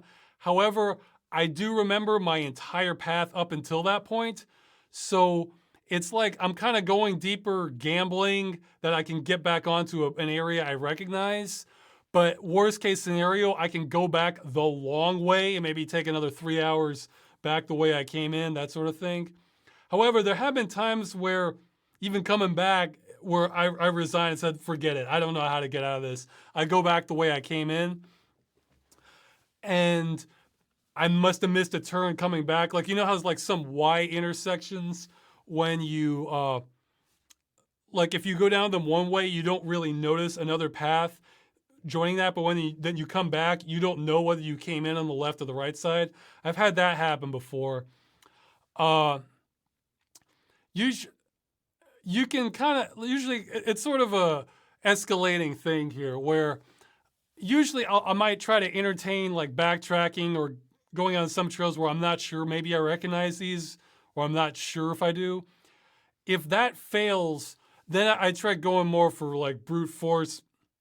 Well, no, then it goes to, okay, I am lost, but I know where some general things are. Like, okay, I know if I go long enough in that direction, there's a road, you know, or like there's a river this way, and like I know where this river is in proportion to some other trails from the orientation. So it's like I have like really rough ideas of where something is. Then I'll try to take trails that seem to be heading in that direction. But if I go long enough and the trails don't take me there, or unless they end up twisting and going another direction, then I might brute force in an off-trail hiking. Not crazy about that. And that'll slow you down and it's not fun, but that can kind of brute force your way back to where you came. But again, this sort of, I don't think I've gotten lost in areas where I'm so far gone that if I don't have like a few certain landmarks that I'm just dead meat. You know, I haven't gone hiking in like the middle of Siberia or someplace like that. But yeah, actually that's another option you have too, is if you're just lost, you don't know which, like you weren't paying attention to which way the light was going and like which general direction you've been going, like you lost.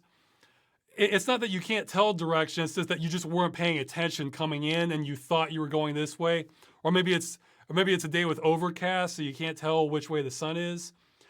One option you can have, if this fits your part of the world, is just say, hell with it. A lot of the places I've been hiking are pretty hilly and mountainous, so just go to the tallest point you can. Maybe sometimes you can make, you can find like something resembling a clearing, or maybe climb a tree a bit. It's not as extreme as this, but if you know, if you've read or seen The Hobbit, you know, the scene where he climbs up above the tree line, sees all the butterflies just to get bearings, that's actually a legitimate tactic. You know, if you're just so lost, you're just twisted around every way. You don't know which way any of your landmarkers are, nothing you're seeing, you're recognizing, then yeah, try and get to the highest point you can, and then you can probably recognize something like, okay, that mountain there, or there's the river. Geez, you know, I didn't, that sort of thing. Or like, okay, there's a town there. Like, so, you know, there's like a sliding scale of escalation of like how desperate you're getting with how lost you are, that sort of thing. So yeah, that's kind of been my approach to it. It's rarely gotten to the point where my only hope is to try to find like the nearest town or something. But if there's a nearest town, you can probably hit a road at some point, and then you can see enough to think like, okay, I'm pretty sure we're going west or west-ish, that sort of thing. But you know, if you can get to a road, you can probably make it to civilization. But again, it depends on where you're hiking too.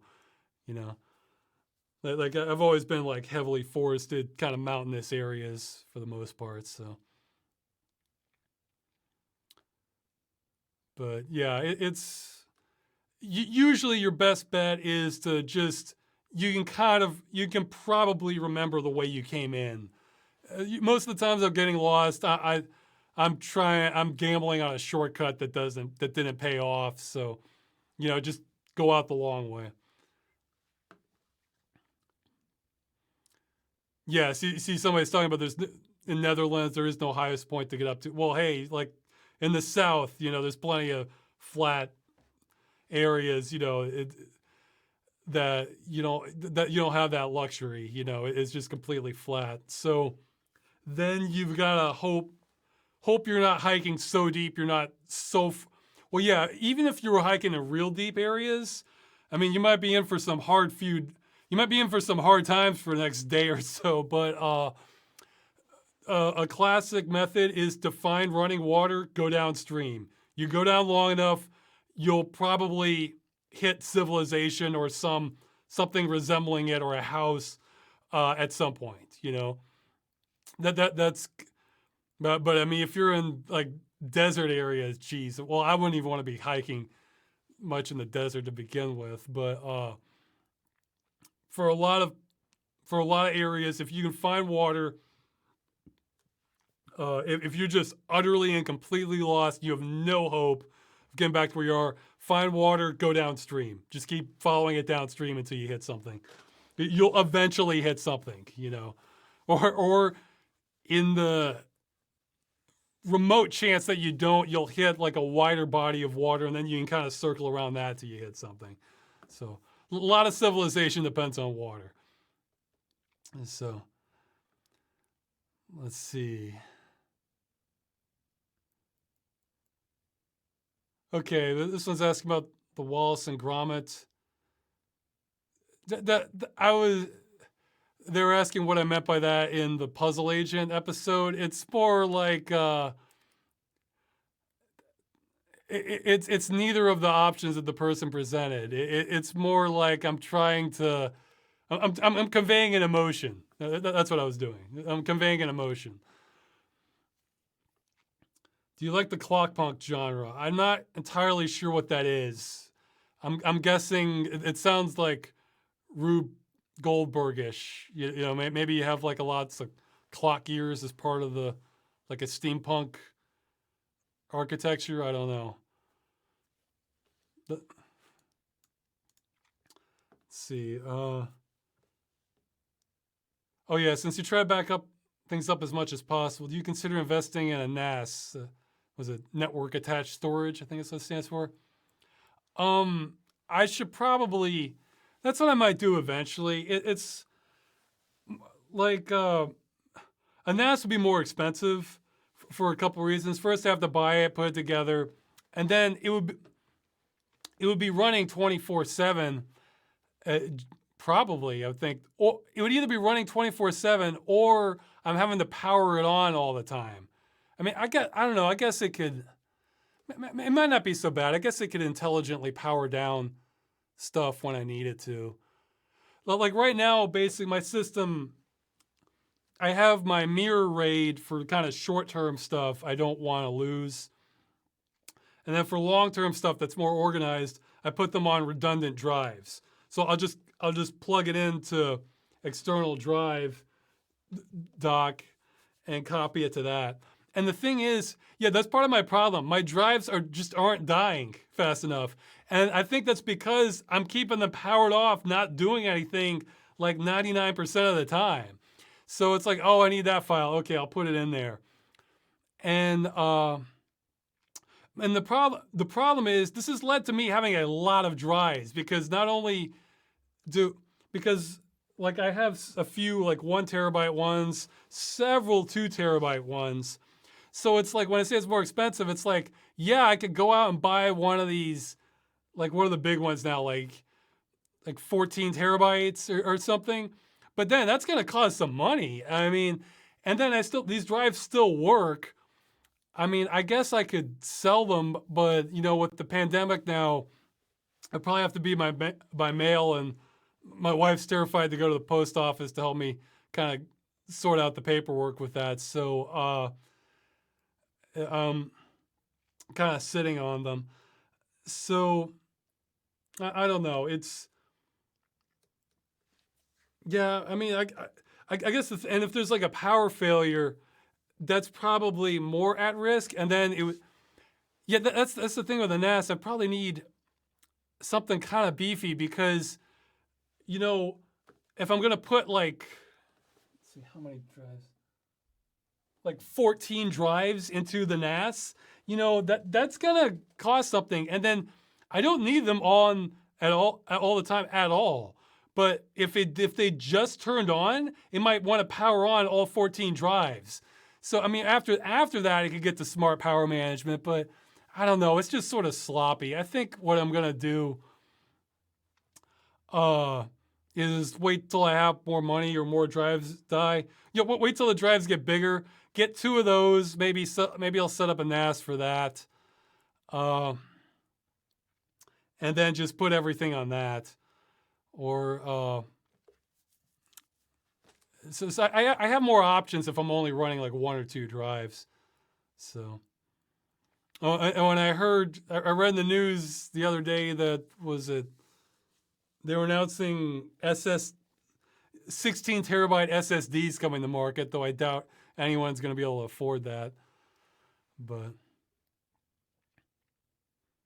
doesn't Windows have a 16 terabyte limit? I have no idea. 14 drives. You're running RAID parity and 500. No, these are 14 drives. These are 14 externals, and so it's really like 7 drives, but they're all redundant. So that's what it is. You know, so I could take one, throw it out the window. I still have all my data because it's on the other drive. I have a paranoia about that. So, so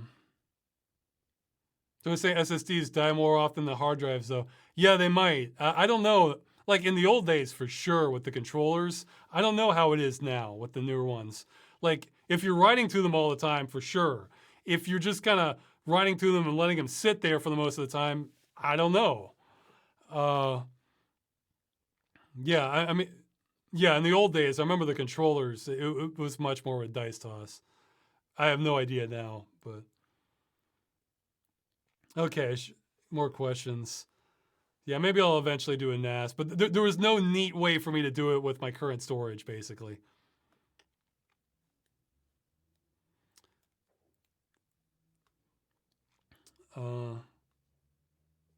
Yes, I have heard of the Neverhood. I'll probably play it eventually. I'm not huge on the, like, it sounded like it might be like an all jazz soundtrack, which isn't quite my thing. Oh yeah. Talk a lot about automation threatening our economy, lead to massive unemployment. I used to feel the same way until I read BS Jobs. I'm trying to keep the language cleaner for Twitter here. For Twitch. His essential point is that a great deal of work done today serves no useful purpose, as essentially done for show, and that this trend will all likelihood continue into the future. I probably need to read the book to give a better commentary on it. Maybe he addresses this. Do you think that it's likely, even possible, that new useless white-collar jobs will be created to fill in the gap left by automation? I find the arguments presented in the book to be quite convincing. Okay, so I'm unfortunately arguing from ignorance here, but here's the arguments that hopefully he covers in the book here's like my initial counter arguments to that. The first is the fact that so many of these jobs exist kind of shows inefficiency in business. You know, like if these jobs exist and they're not really serving any purposes, that means it's probably a large organization and they're probably doing well. So they can kind of afford the fat basically in the bloat in the institution. So they're not trying to get it really lean and figure out exactly. They're probably not running like razor thin margins on their profits, because if they are, then they start analyzing. Then it starts getting to be like Office Space, you know, calling in the Bobs to review. Yeah, we need to really review exactly what is this person doing here, you know. So that's the that's the first thought I have. So that those jobs existing, yeah, that does happen, but the tighter things get for business, I think you see the less of that. And what you see a lot more of is somebody hired for one job, but you know what? Can you really help us with these 8 other jobs every now and then? Like what they'll do is, instead of having like eight people do different jobs, they'll get like 2 or 3 people, and most of the time they're doing the job they got hired for. But you know, they let it know that, yeah, we kind of need you to do this other stuff too, and they kind of take care of it that way. So I'm not sure how long that would last. So that's the first argument. I imagine he probably covers that. So I'm not sure the counter argument to that. I guess the next one is like they're talking about, yeah, there's a lot of like white collar jobs. Well, that's not where a whole lot, that's white collar jobs. I would imagine that's not where the biggest hits from automation would be. I mean, I think that's going to, where you might have a lot more like service sector jobs or like blue collar ones where it's, you know, with the right robot, it can kind of do your job. And that might, the transitioning over to a white collar job, let alone one that's not particularly needed, that might be a stretch. So you might still have like tens of millions who need jobs. And there might be openings along some lines, but the kinds of jobs those people were fulfilling, those aren't the ones opening up. So you kind of have a crisis that way. And so again, I imagine maybe he has a counter argument to this. It sucks that I'm kind of discussing this from a stance of ignorance here, like what the counter arguments are. But, and the final thing, which he probably doesn't cover in the book, maybe he does if he's kind of thinking for different scenarios, will be, I bet the pandemic's accelerating a lot of things with the job market and the economy and so on. So a lot of these businesses that maybe did have these useless positions that are not unneeded, maybe not useless, but unneeded, they're thinking, hey, you know what? We're way down in sales. We got to let people go. We don't really need this guy. But hey, you know what? Instead of sending the guy on the business trip, we're just going to teleconference this instead. Or, hey, you know what? Instead of maintaining like this office lounge or like this property, you know, we're just going to downsize to a smaller building for just some select things and then just have most of the people work from home. So they're already doing like, I think we're kind of seeing this across the businesses that are still functioning, let alone the ones that are just dying right now. We're already seeing this kind of lean, this kind of leaning down of a lot of businesses. So, I mean, so I wasn't expecting, I'm not expecting the author to foresee the pandemic, but maybe he could foresee like something far enough in the future where companies are, just times are tighter, they're going for the more efficient, the more cost-effective methods, which guess what? One of the biggest costs of many businesses is labor. So they're constantly going to be looking to kind of trim that down. So I did not know that. So he's saying almost 24% of all U.S. dollars were printed last year. Interesting times, you know? I mean, it's... yeah,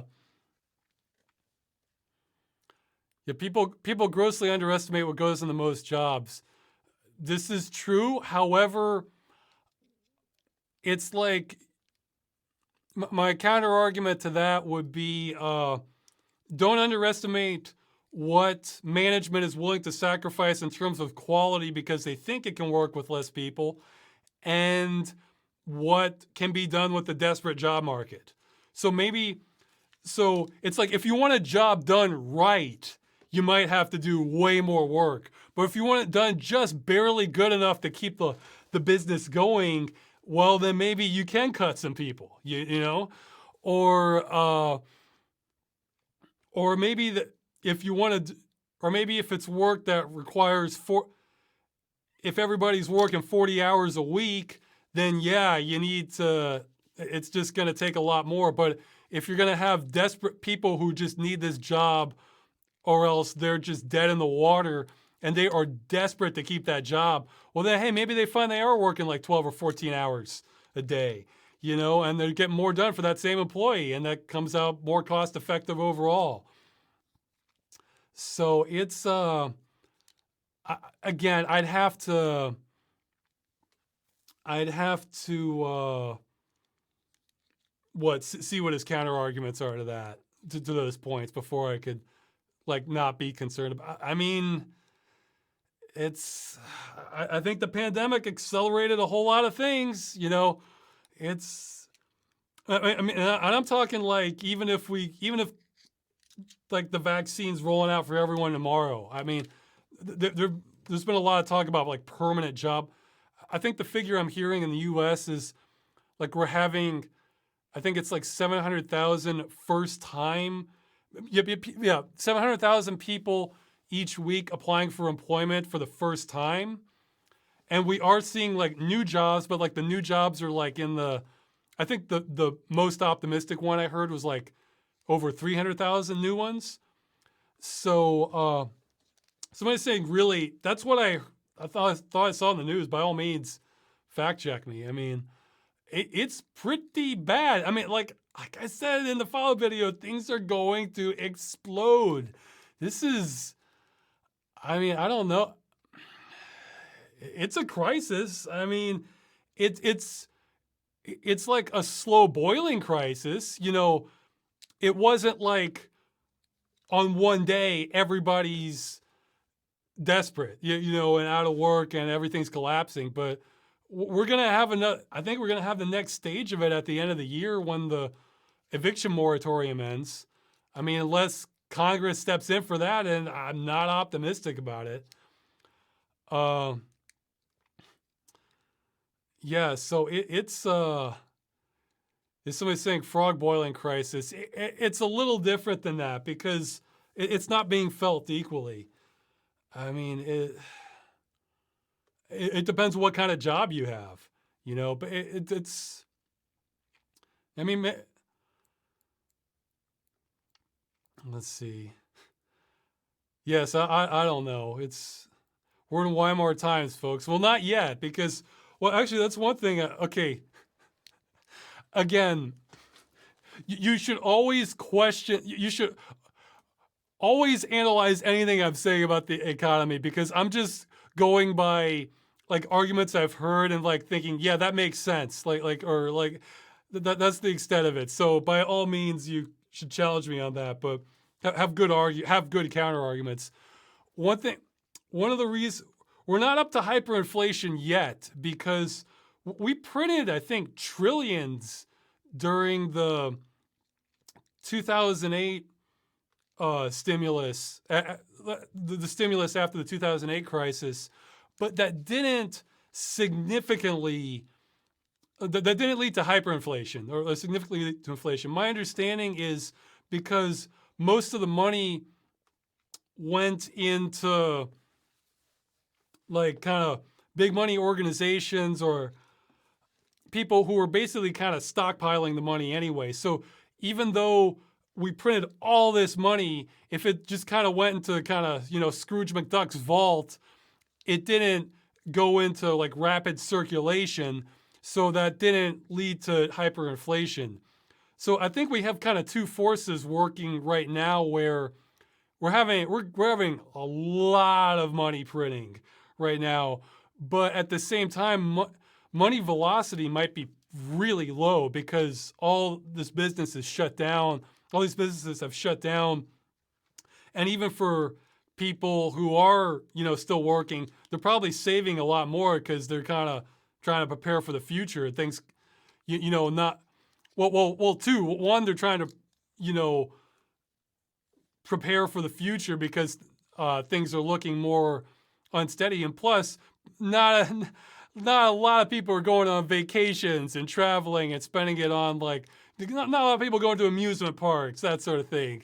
So there's less money circulating just all around. So the massive money printing would under normal conditions lead to hyperinflation, but then the basically new depression or whatever we want to call it is going to lead to kind of deflation. So I don't know. It's kind of it's like two things pulling at each other. Neither one's great. You know, it's like two bad things counteracting a third bad thing, but it's still two bad things. You know, I mean, it's.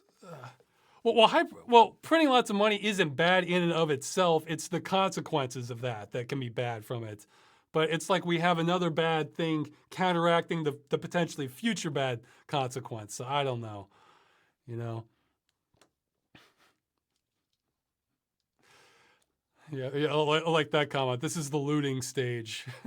So, yeah, I don't even pretend to know the full extent of everything that's going. You know, I wouldn't mind seeing a picture of like a chart showing just like boiling it down for the layman, everything that's happened with the U.S. economy this year. Because like I saw like this chart that showed everything, like the stimulus bill from March, is it the CARES Act, I think?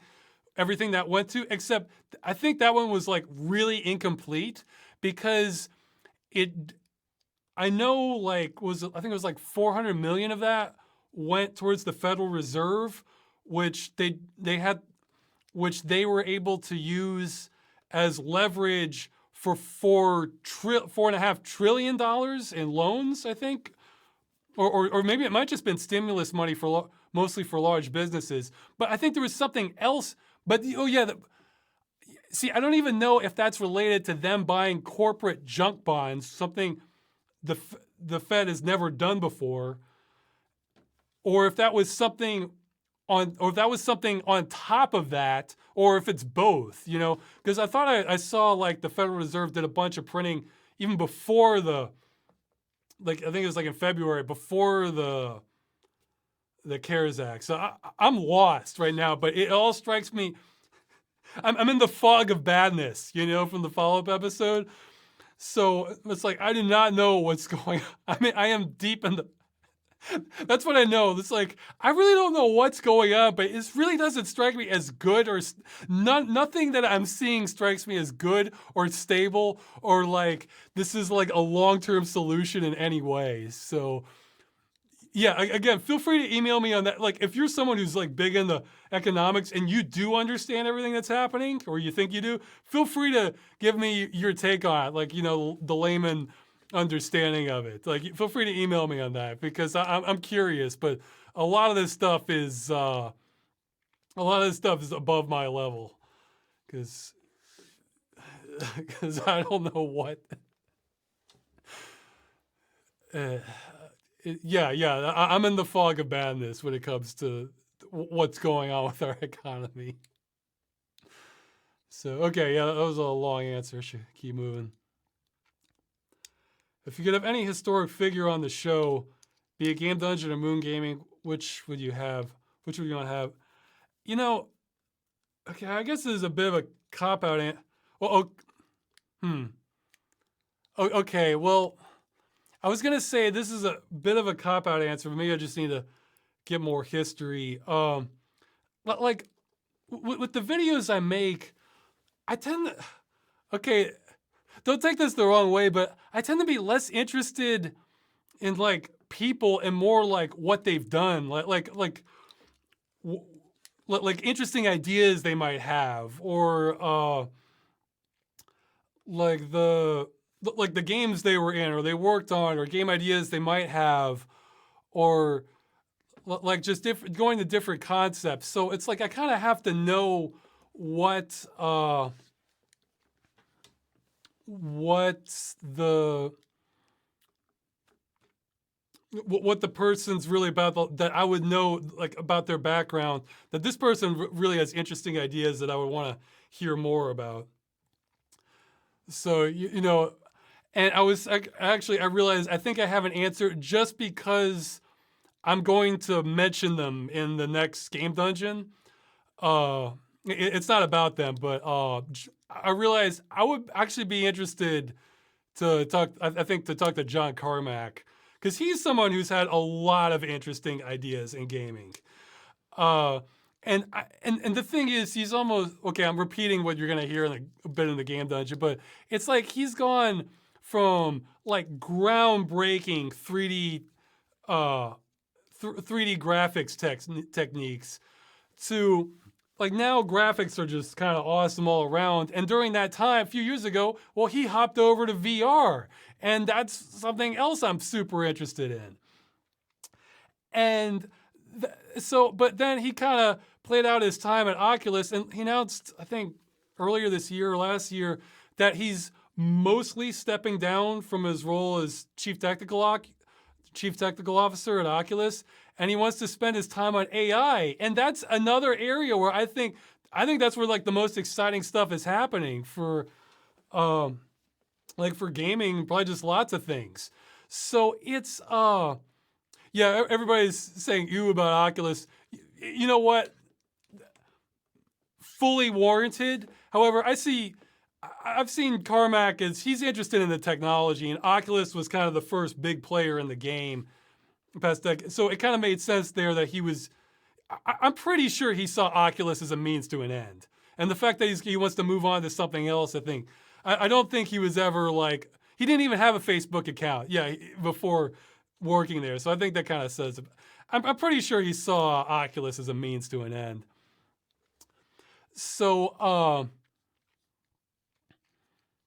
So I think he's just more. If I had to guess, I don't know a whole lot about him. He's probably more interested in the technology end of it, and just is probably happy to let other people handle the business end of it. As long as he's getting to play, he probably wants to do like groundbreaking new technology problems that he wants to solve. That's my perception of him anyway. I don't know how. I haven't done enough research about him, but yeah, I would love to hear what he has to say about AI and float some ideas off on that sort of thing. So yeah, that would be pretty cool. That's so somebody like that, that like, they're like on the forefront of like really cool ideas. And I'm not sure who that is for like gaming stuff. So kind of less about their personality and more about like what's in their head, that sort of thing. So I was saying John Romero or Warren Spector. Yeah, maybe. I mean, it's people. See, I never really did like a ton of research on like lots of like kind of great game developers. So it's and the thing is, this could also be like a relative nobody, because so the reason we know about all these people is because in the older days you had fewer people working on games and there were fewer games getting made. So the big impressive ones, a lot more people get heard of. Whereas now there's just thousands of games. So there could be somebody with just fantastic ideas, but they just don't have nearly the recognition that that like people in the old days did. So I mean, it's kind of like a branching tree effect. So let's see.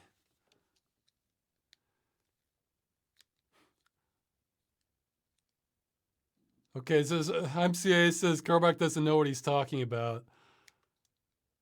Well, he knows some things. I mean, he pulled a lot of tricks just to get Doom working in the day, and I heard he did a lot of development later with with the future id Tech engines. Actually, I heard with sound. I think he was involved with that, with like 3D surround sound, with how he processed it earlier in the day. He had interesting ideas of like the mega texture stuff. Not just product-oriented people who you want to look up to. He jury-rigged the block game and made billions.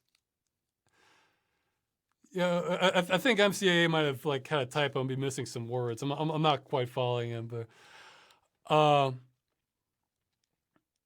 yeah, I mean like Carmack is probably not the guy you go to for like the most interesting themes for a game, or gameplay stuff. But for the gaming technology, yeah, I think everything I've heard about, it sounds like he's a genius. So, I mean, that's why I'm really curious about like AI stuff. He might like ideas he'd be pursuing or float ideas, that sort of thing. So yeah, yeah, like I'm not wouldn't look to Carmack necessarily as like the best story or the best gameplay ideas or coolest thing, but yeah, the ways to leverage technology into really cool ideas, yeah, he might have a lot of that. So, okay, let's see. I should move on with the questions.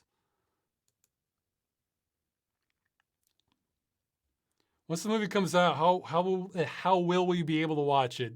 It'll be free on YouTube, and I'll probably have a download for it too. I'll probably put it.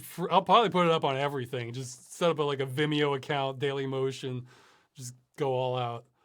BitChute, well, just everything.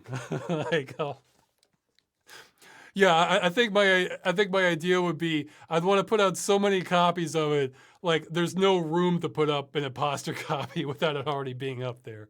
So, well, yeah, it will. It's not pirating if it's for free. I don't mind having a torrent of it. Yeah, you can't pirate freeware. Or well, it's not software, but you can't pirate free videos freely distributed. It's well, okay, yeah, no, I take that back. If you were to download it and then start selling copies of it, yes, you could pirate it. So yeah, don't sell copies of the video. But yeah, I take that back. Yeah, those are the pirates that you really should crack down on. The ones like they take the game, selling copies of it. There you go.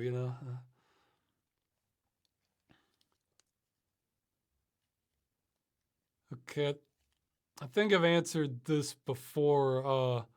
How did you find the more obscure games that you cover for your Game Dungeon series? Like I've just sort of run into them in the past, or from budget bins, or sometimes again, plenty of years. People talk about like best years in gaming. Plenty of years. I'd say less so now though, but well, no, not now when you kind of AAA stuff. Uh, like look, you look at the top 10 games of that year, or like the heavy hitters, the best selling games, and plenty of years I'm not interested in any of those games, like thematically, or maybe there'd be like one or two I'm thinking like, well, okay, I'm a little interested, but nothing that great. So I'm looking for something else. And the something else might be just like a more mid-tier studio or a more budget one, but they have like a theme I like, or like, hey, this gameplay sounds more interesting. But now we have so many games that it's just a flood. So it's like I just don't even care almost. But yeah, that's how I found. I find them because I'm not always interested in the themes of that. That's why I'm interested in some Assassin's Creed games, not at all in others. Or with Watch Dogs, I enjoyed the first one. I'm not really that interested in the second one. I'm not as interested in seeing San Francisco, and thematically, I don't know, it felt a little cringy with the writing. So, but like the third one, I might be interested in. That one's set in London. Okay, sure, I'm more interested in visiting London. So, it can be kind of like that. The theme or the setting can kind of dictate my path sometimes more. Okay, I'm kind of skipping this one because okay, I'm just gonna start picking ones here to.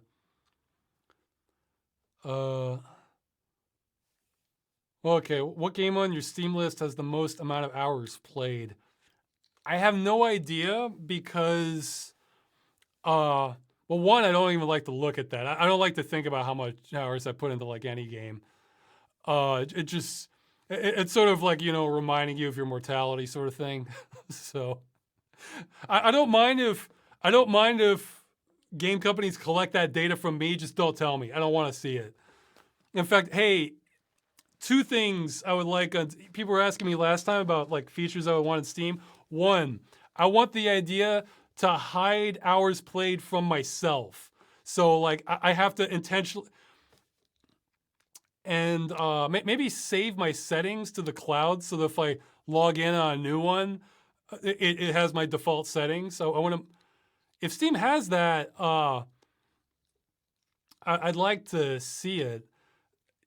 Yeah, because when you know when I logged in on Steam, it had all the default settings. It seems like Steam is something. Yeah, I'm pretty comfortable saving my Steam settings to the cloud. Yeah, like because I mean that's what I'm okay with being in the cloud. Uh, but like all your preferences, that sort of thing. Maybe that the option's there. I just have to turn it on. It's certainly not turned on by default if it is there. Or it's not working on my system because I had to set all my stuff from scratch, reinstalling Windows 10 here, or installing. Yeah, what was the other feature? Okay, so hide that for myself. Oh yeah, be able to ignore games like that they're suggesting unless they fall below a certain price. That was the other feature I thought of. So let's say I do not want to see this game mentioned unless it is $5 or less, or something like that, or like I set the price.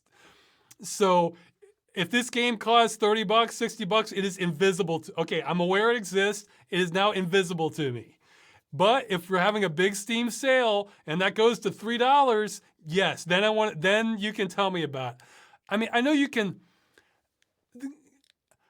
well, actually, Steam will tell you how, they'll tell you when games on your wish list are on sale, but why not set the price? Why not? Don't tell me because I can sort of set games in my head. Like, if I am super interested in a game and I don't think it's going to fall much below a certain price, then I might set that to a certain level. Where if it's a game I'm like, I don't know, then maybe I don't really want to hear about it till it is $2 or $3, you know?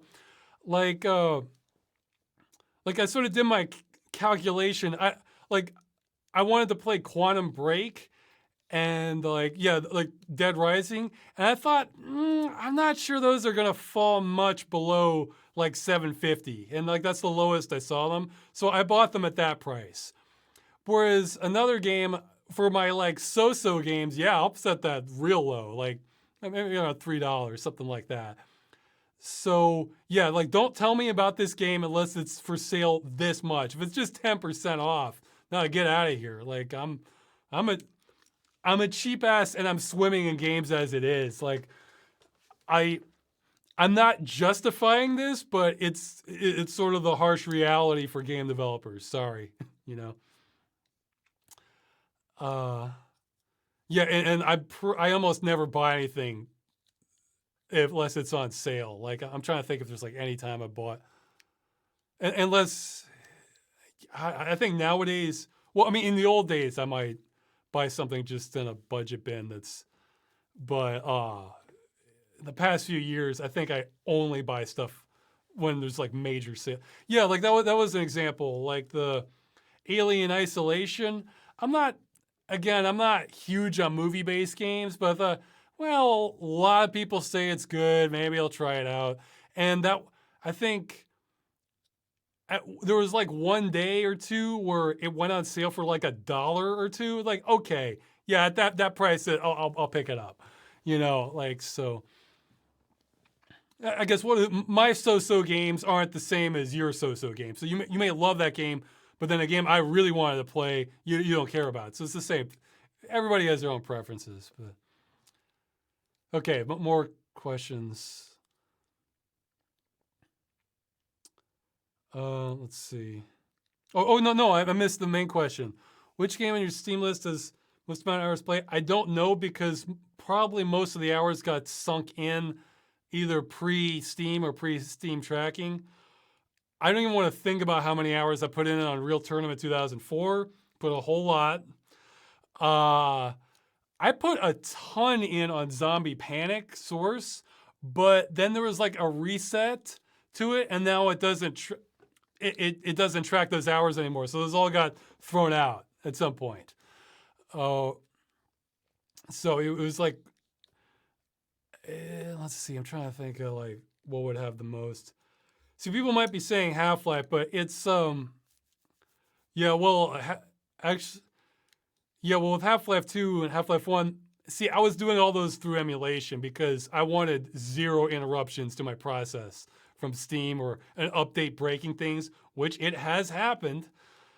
Oh yeah, oh yes, backpedaling a bit on Windows. Apparently, some games have broke between build 1909 and 2004.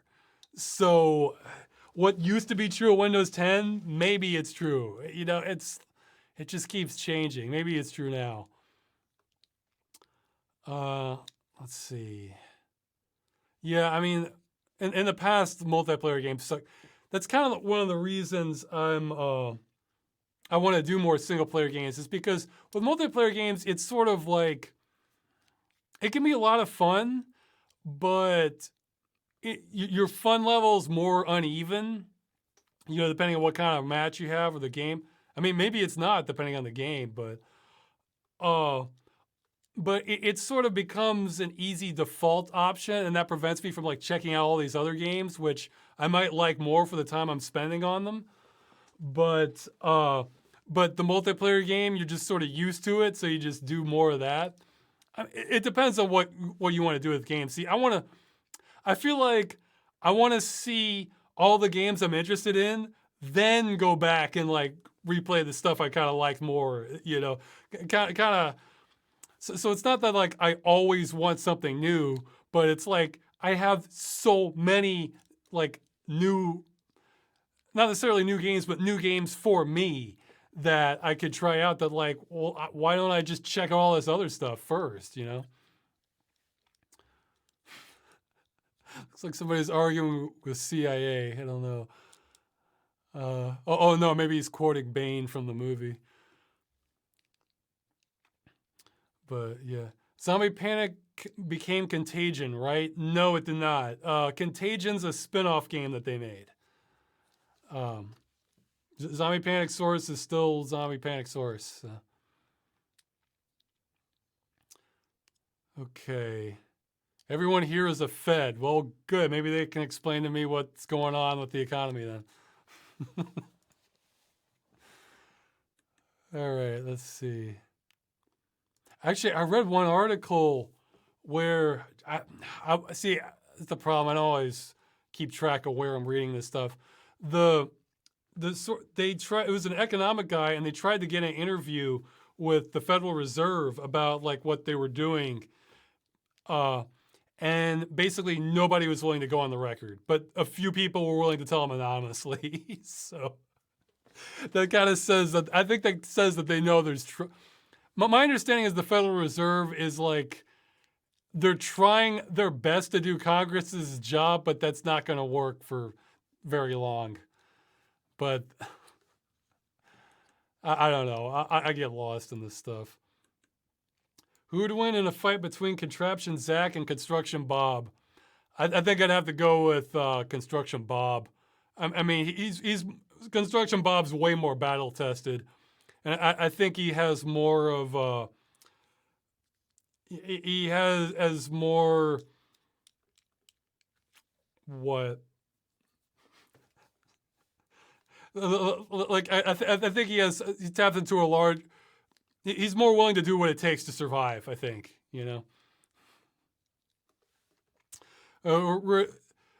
I could see Contraption Zach being the better mechanic, but if we're talking about a fight, I mean, Construction Bob's seen more than Contraption Zach. So,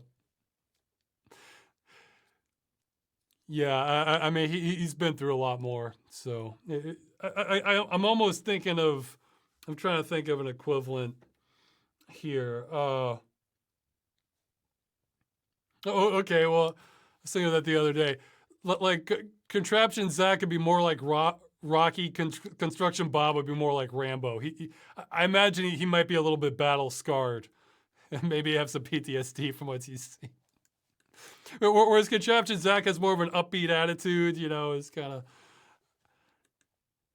still a good fighter, but he's not Rambo.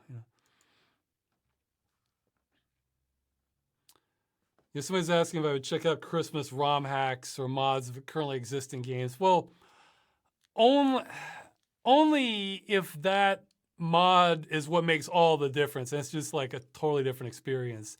I don't know. Most of them is just kind of like skins, so it doesn't really draw me in for Christmas games. I have not seen the Archer TV series. That's one of those where I know that I should probably check it out eventually. There's a few shows like that. Like I know I've seen the picture of the Archer guy, and I know it's kind of like offbeat comedy, so I'll probably check it out eventually. That's one of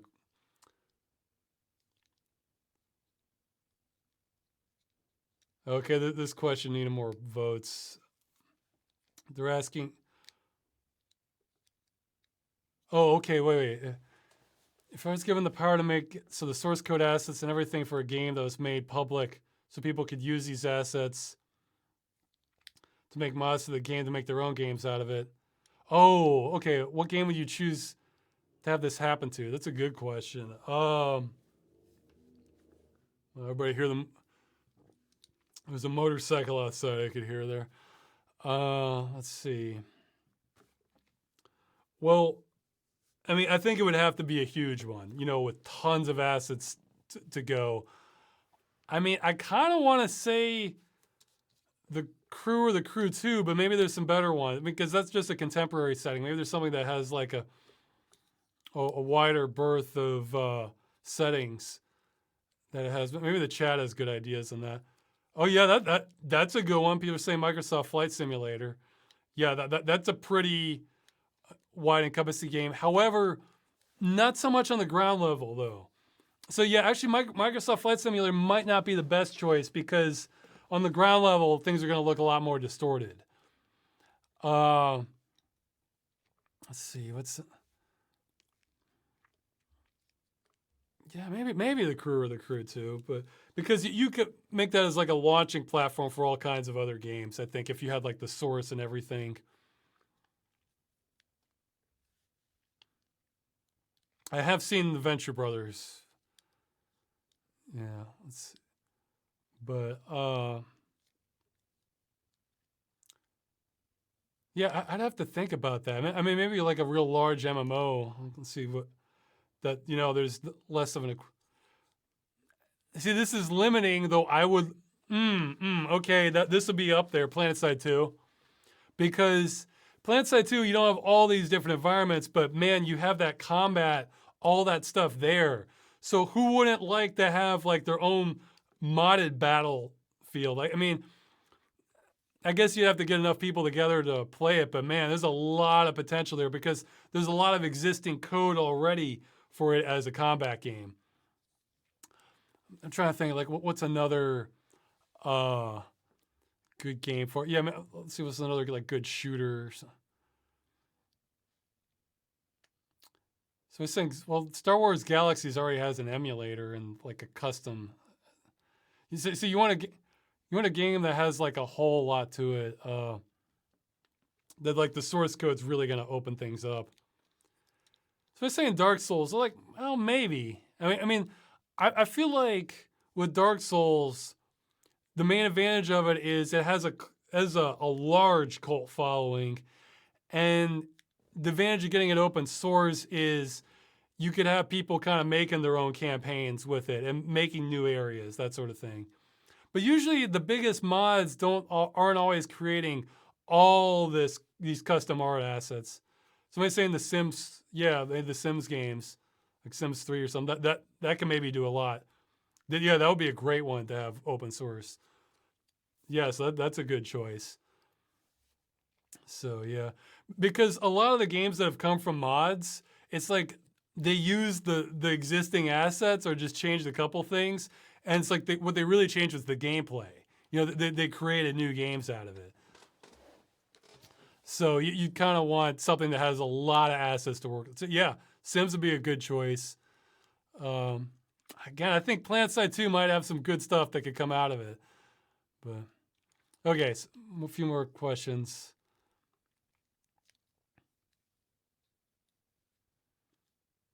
Let's see.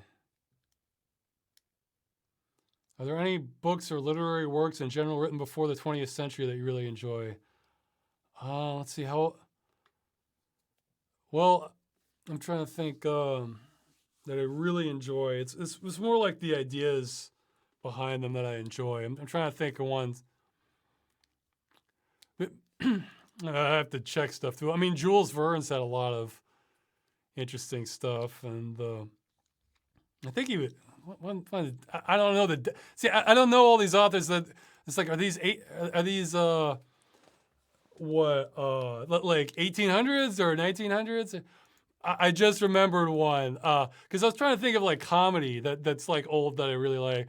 And let's see, when was this published? I'm pretty sure this is. Oh yeah, 1720. A Modest Proposal. That's one of the earlier examples of like really cynical humor, or dark comedy. Yeah, well, I guess Gulliver's Travels. What? Let's see. Yeah, I guess just kind of the fantasy stuff. You know, once you get to older times, I'm kind of. Somebody's saying Rum and the Ancient Mariner. I think I remember that being pretty dry, but maybe I'm mixing that up with Herman Melville. Got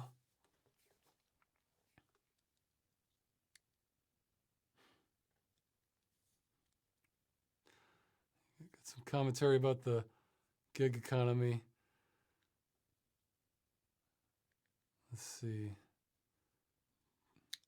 All right, so yeah, I'm rusty. I'd have to. It would probably be like the fantasy or science fiction stuff, but I'm drawing a blank of what else that is. But yeah. Oh yeah, well, the Arabian Nights. Yeah, maybe I should read. I've read some of those. I haven't read all of them. The Arabian Nights. So yeah. Oh yeah, well yeah, Grimm's Fairy Tale. There was a lot of those. Well, I mean, I'm not reading them in the original text, but I like a lot of like Greek mythology, that sort of thing. I read a bunch of that as a kid. So yeah, I guess the fantasy stuff holds up pretty well for me. Let's see. I mean, assuming the language does.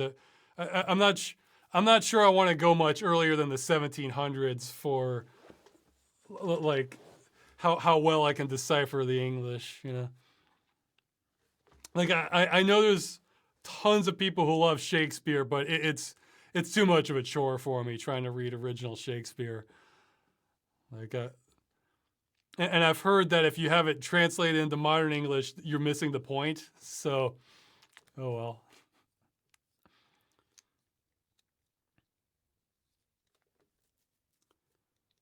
well. Skipping a few more questions. Well, somebody's asking about saving money. I think I mentioned that before. Well, it's easier probably with the pandemic, but yeah, the pandemic. I guess one thing I'll mention it again.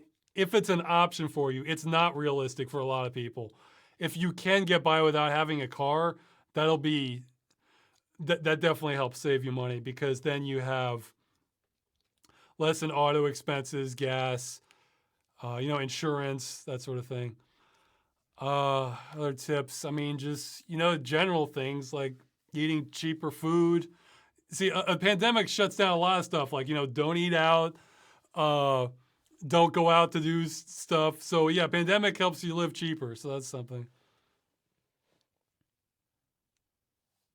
And so they're saying, I've heard from time to time that you like to save money. No, that's not it. I like having financial security is what I like. Like, not having confidence I'll be able to pay rent in the future and buy groceries. So that's what I don't actually enjoy, like watching a pile of money get big. Money's the means to the end, Again, I love that. I like that quote from Path of Exile, wealth unspent is wealth wasted, Now there is a point to having wealth to, kind of prepare for, hard times, or early retirement or something. But, it's tricky. it's tricky trying to balance it so that you run out of money by the time your life's over. So it's like, well, how long are you going to live? It's like, okay, well, then we need this much for this year, this much.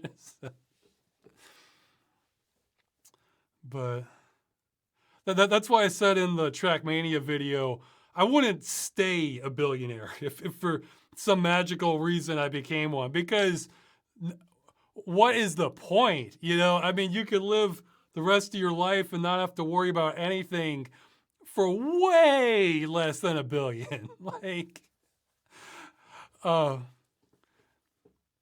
so it's, so you got to use that for something, you know. It's for just sitting on it, it's just being wasted. But then that gets back to the inflation question again. But all right, so I'm just, sorry, I'm just gonna skip more that I don't have like great answers for. Oh yeah, somebody's mentioning the glasses that might help with car sickness. Looks like something that VR technology can maybe explore. Yeah, I heard about that. I haven't had a chance to try it. I'd be willing to try it, but you would need a different VR helmet to support that, because most don't have that kind of field of view. Maybe the Pimax could. Maybe you could have a virtual equivalent of those glasses with the Pimax.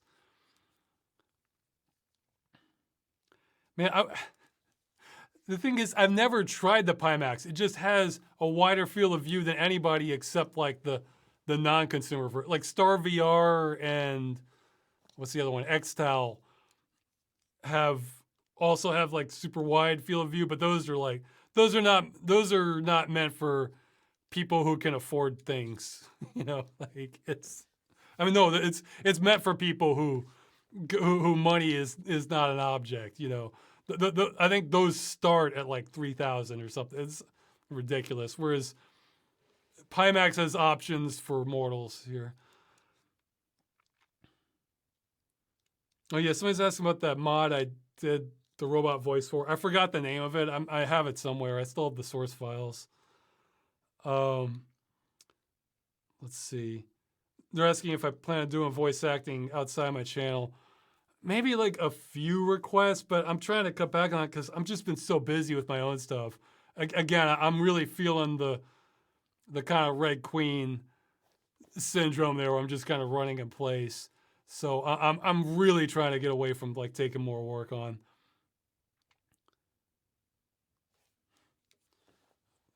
Oh, somebody's asking about cookies. I don't need more of that right now.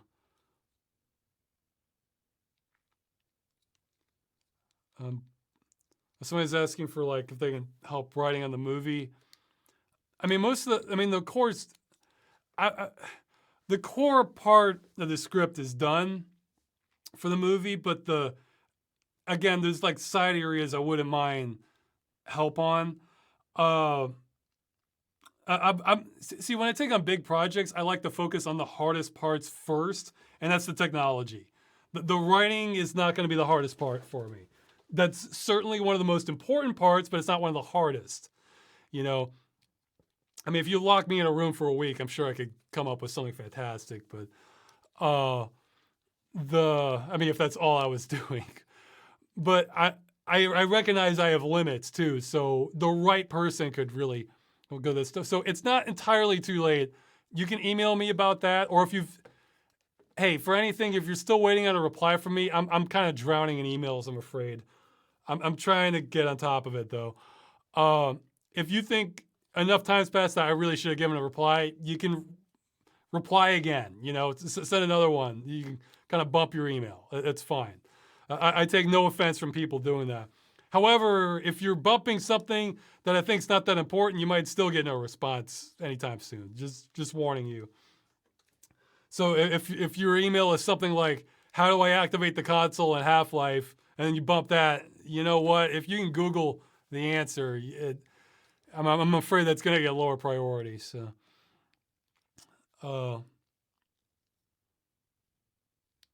okay, I'm skipping some more questions. So yeah, but for writing, I'm probably going to be pickier on than any other position in the movie. So yeah, I'm going to be ruthless on writing. I mean, I'm not going to insult you or anything, but like for you to qualify, like I'd have to see some of your existing writing, and for you to have that kind of style that I like, yeah, that is going to be the hardest position to get in the movie is writing assistant. Like, because again, it's one of the most important parts, you know. Whereas if you did an animation and it's mostly good, but it wobbles a little bit, congratulations, you're a part of the team, you know. If it still looks pretty good, you know, it's because boy, I'm not wanting to do the animation. I'm not wanting to do a lot of the animation myself if it's not motion capture. Okay. Skipping the Scooby-Doo cross-universe question. I think there might be overthinking it. Let's see. I mentioned some Windows 10 stuff earlier. My parents had a pet when I was a kid. We had a dog. So it was a cross between I think, German Shepherd and Golden Retriever, I think. Yeah, well, that's the one. Yeah, I mentioned before. That's the one that helped raise me a little bit. That's the one my mother would use her as a babysitter, where if she wanted to, she might lie down for a nap and then leave me. It was a smart dog, so if I started crying, the dog would start barking and wake her up. So again, I might have, the dog might have imprinted some things on me. Who knows?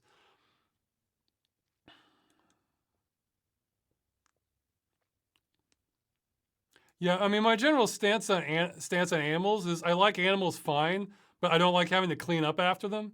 So, like, so I'm fine with playing with other people's animals, but you know, it's yeah, I mean, yeah, that's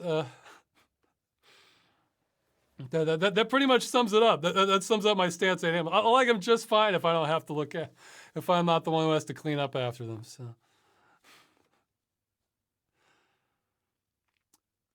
See, I'll talk more about procedural generation in an upcoming video.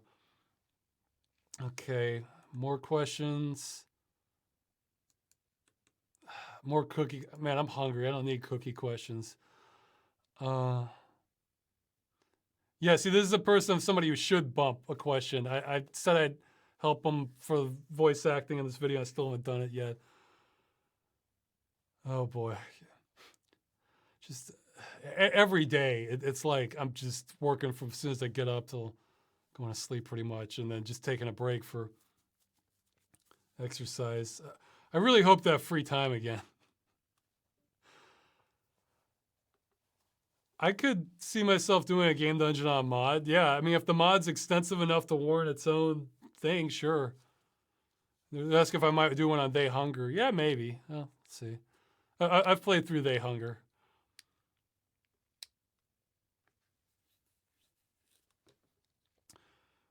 Oh, that's a good question. Okay, do you think the video game preservation scene will be able to adapt to the inevitable game streaming apocalypse? Well, one, I don't think it's necessarily inevitable. I don't know. I mean, the industry talks like it is, but you know, I think I don't know how much of it is reality and how much of it is wishful thinking on the industry's part. As for adapting to it, well, I am gonna put it like, okay, I am gonna touch on this question in a relatively soon video. I will say, as things stand now, not a chance. Like, oh, well, okay, yeah, if it's streaming only, if it's streaming as an option, who cares? That's fine as an option. Like, that doesn't interfere with game preservation. If it's an exclusive like Stadia has, then, you know, they, as the, okay, I'm stereotyping here, but I've had the opportunity to talk to some game preservation people, especially after doing the games as a service thing. I feel like I'm one of the more militant ones. I feel like they're no disrespect meant towards them at all. I feel like they're a bit softer on this. Like they might be really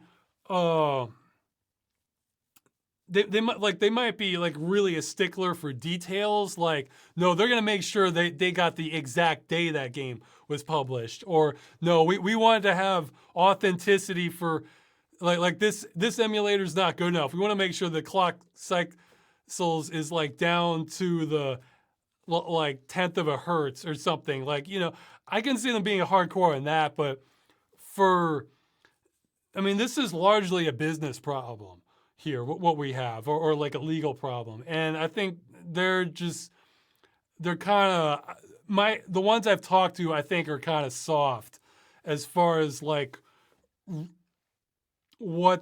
as far as pressure they'd be willing to put on the industry on it. Whereas I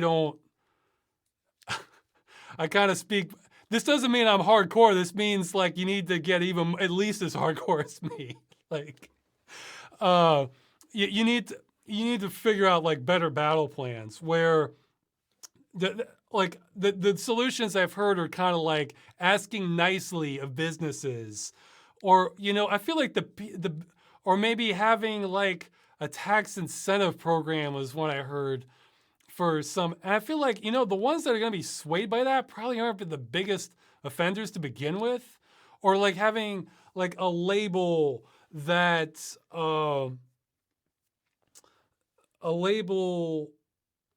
that means that they're approved, they're the good guys. It's like the big ones aren't going to care about this. Like you're appealing to, you're going to be appealing to people who largely don't care. So it's like carrot, the stick and carrot approach. Carrot is not going to work with most. I mean, the people the carrot approach works on are largely doing the right thing anyway. I mean, maybe there's some few small indie multiplayer only indie games, like arena shooters where they hadn't thought about this. So yeah, they'll do that. But no, I feel like the law is the only, okay, I think the only 100% answer is the law. That said, I have an outside the box idea, which I'm going to cover soon. And but it's not a 100% solution. So, at this point, I think the law getting involved is the only chance for a 100% solution for online only game preservation. Because somebody's talking about reverse engineering. How are you going to reverse engineer a streaming game?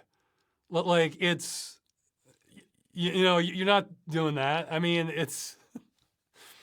there's no code for you to work with. You're getting video stream. Even if you reverse engineered the client, all it's doing is receiving video, Oh, okay, yeah. The only other 100% solution would be to have a diehard scenario where you just go, where a terrorist organization storms the building and just like confiscates the source code, or Mission Impossible kind of thing, where you have hackers steal the code, So criminal activity or the law recognizing that this is a problem are basically your only 100% solutions to preserving games, online only games. So yeah, it's, well, I'll talk more about that. Okay. I'm going on longer than I meant to already. So somebody says their family's homophobic. It's creating a lot of tension between them. So they're kind of distancing themselves. They're doing the right thing. Sure. I mean, it depends on if that's like a topic that you disagree on, but it's not like a huge thing in your life, then yeah, maybe it's overreacting. But if it's the sort of thing that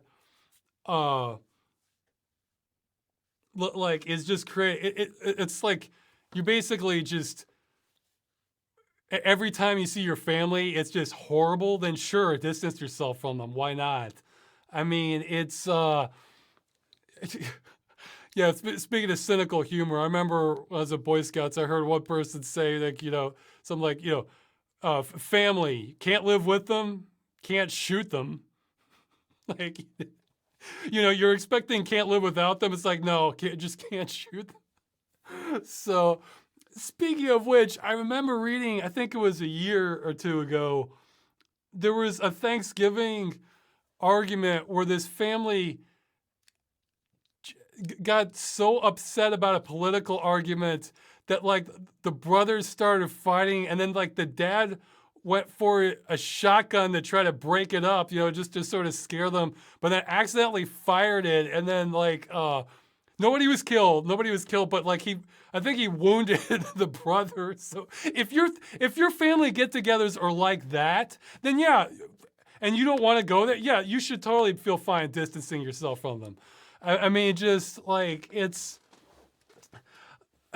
like if that sounds like it's something like, yeah, that could totally happen in my family, then yeah, you should, don't feel bad about distancing yourself from them. I mean, like I can say personally, my mother and I, we get along for if we're not together for longer than about a day. Like if we're together about a day, then it's okay. But longer than that, it starts being like an oil and water scenario, and we just like we really we get on each other's nerves without even trying to. I think what it is because my mother tends to have a lot of ideas about how I should do like kind of everything, I think, to some extent. Not just like disapproval. No, and she's actually glad I am earning a living. But just like the smallest things are just, I don't know. And I tend to be kind of, I don't know if rebellious is the word, but maybe it is, but resilient and kind of push back against people telling me what to do if I don't agree with it. I mean, if they tell me what to do and I think that's a good idea, or hey, you know what? Maybe I don't want to do this, but it's pretty necessary and it makes sense. I'm all right. So I'm not anti-authoritarian, but it's like if yeah. So I'm certainly inherited my stubbornness from her. So yeah, we're both stubborn. So yeah, you know how well yeah, it's like magnetism. If they're both positive, they repel each other. It's kind of like that. I for sure inherited whatever my main fighting spirit, disagreeableness, rebelliousness, all from my mother's side. So my dad's a lot more easygoing and chill, and yeah, like I remember like growing up as a kid, like if my dad was angry at me about something, I knew I screwed up. Like I messed up pretty bad. If my dad's angry, yeah, I'm like I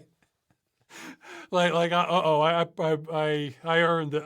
I earned this one. So uh,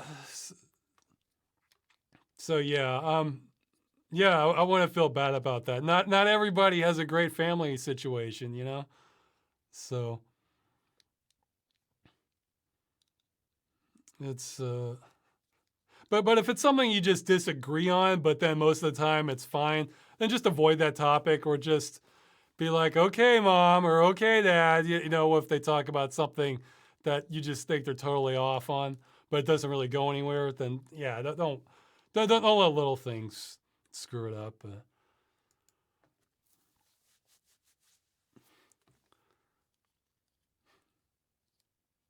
Yeah, I mean, I guess with my family, I wish them well, but I have no regrets about like moving out. It's because I know exactly what it would be like after just a couple days. I was my mother did an excellent job of motivating me to get out of the house sooner rather than later. I yeah, like when did I move out? I was maybe 19, something like that. And and and and the times I came back, it was always like very temporary. So okay, let's see.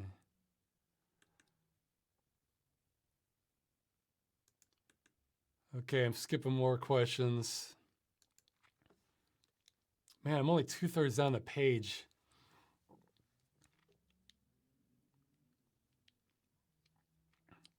I don't want to think about what the hardest things I've done right now. So that's one of the questions. What are your thoughts on social hub games? I don't have much of an opinion on them. I never really did those. Oh, like, hey, you watch my games list video. You can see the kind of games I like. There's a slide there. Maybe somebody can timestamp it for you. I kind of like a general adventure experience, kind of sort of thing. I haven't played the Kingdom's Hearts games. I'm not really interested in lots of Disney characters or Final Fantasy, but I'd be interested in having a tour of like the Kingdom Hearts world. I like just sort of fantasy worlds in general, but it's not my kind of game. So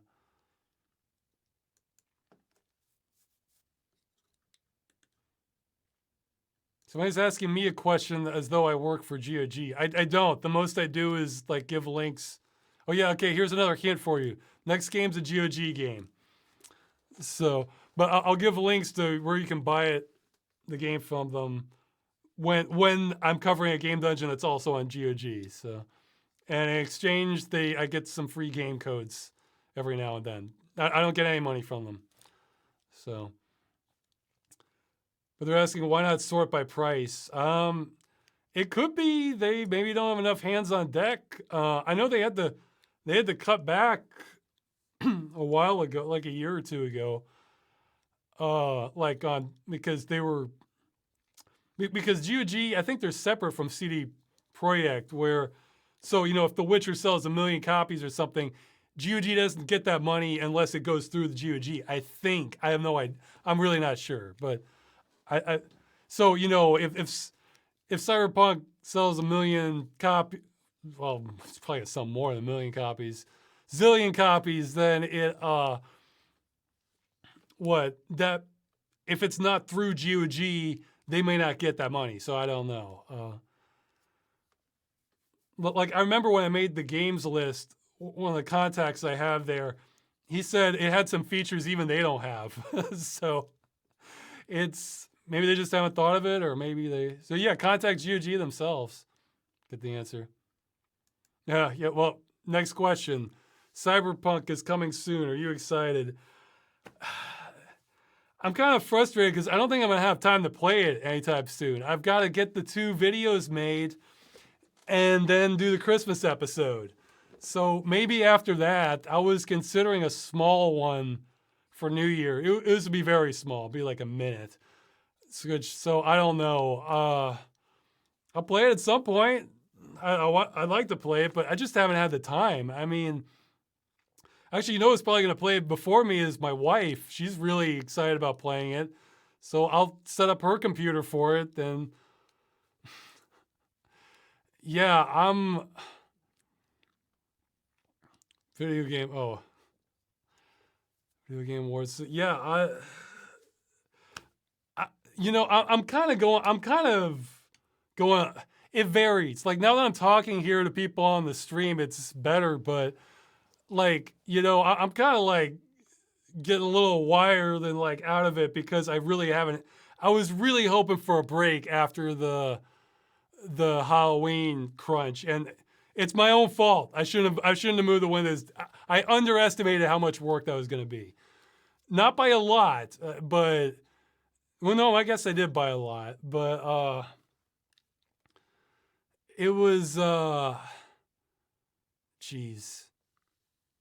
Okay, that's a good question in the chat there. I'll mention that in a second. For future plans, again, I don't know when this is happening, but for Game Dungeon, I'm thinking more and more that if I can find the right editor, I may just throw caution to the wind and let somebody else handle like the bulk of the editing and not even get as nitpicky. Like, if I think some stuff is good enough, I might just let them handle it. I'm still gonna handle all the writing and be me voicing it. So I'm still steering the ship, but I might I'm still navigating where we go. I might let somebody else steer the ship a little bit. Like, yeah. Unfortunately, you guys planted this idea in my head because last time somebody was mentioning how Angry Video Game Nerd, like has a production company now, and he doesn't even write the script or his jokes. I was thinking, well, I'm not doing that unless I'm really happy with the writer. I mean, if I think your writing is just fantastic, then okay, I could see doing that. But so I'm still going to be like the last line of defense on quality control. So don't worry about that. But I think, but the feel could shift with a different video editor. But hopefully it'd be somebody who kind of gets my style, or I actually wouldn't mind a slightly different style, but I think the style I want is, like, I don't want super slick and polished. Like, I want something where, like, if you were turning this on at like 2 a.m. in the morning on TV, so they're only playing this for for the weirdos who are watching it then, like, this is what you'd find, and it's competently put together. It's like, oh, okay.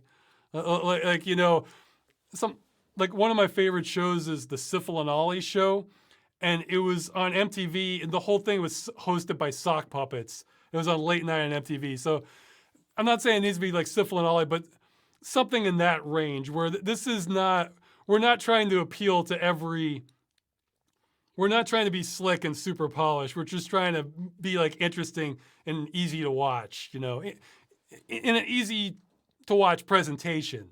Like what we're showing could go anywhere, but you know, because yeah, like Phantasmagoria wasn't exactly easy to watch for some people, but the editing style.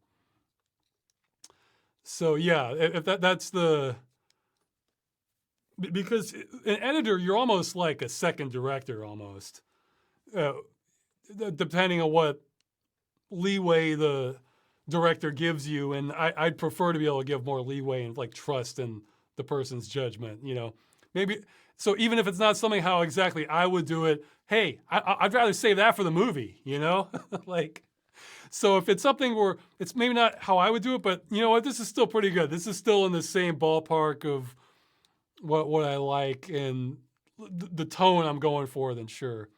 And hey, maybe it could be even better tone than what I've been able to pull off by myself. That would be even better. So I'm all about like the best end results. So, and hey, that could be another advantage for Windows 10 is before I had a lot of Premiere cross compatibility issues.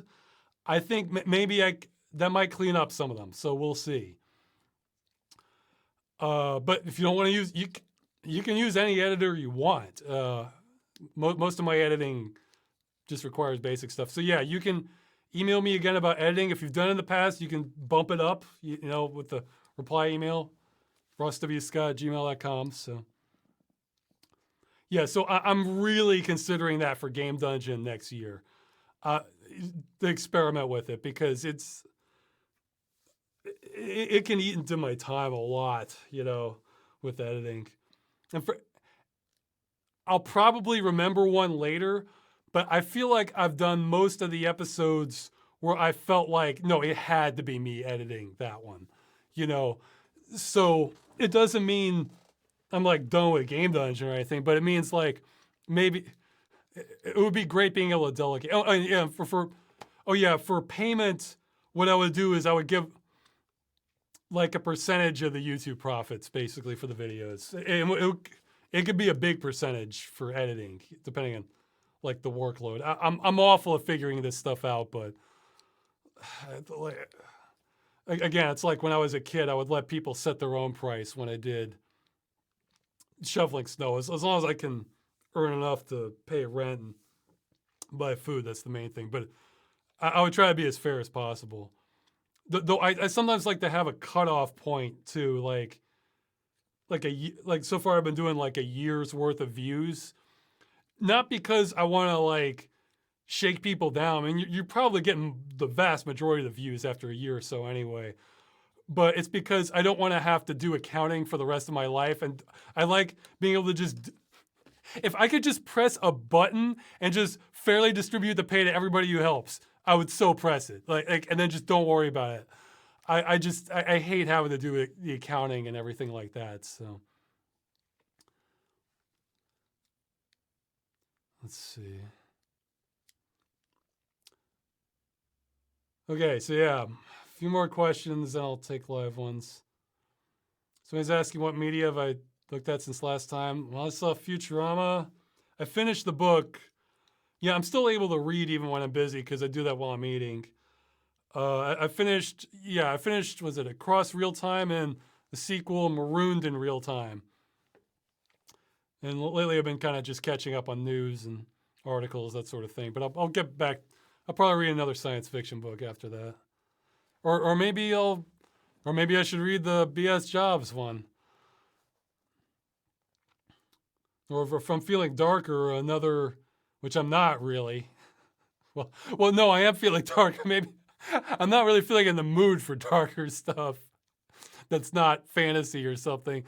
Yeah, dude, dark fantasy's fine, but what is it? I've heard the Uninhabitable Earth is maybe probably like a pretty substantial book I should read on global warming. So, okay, let's see.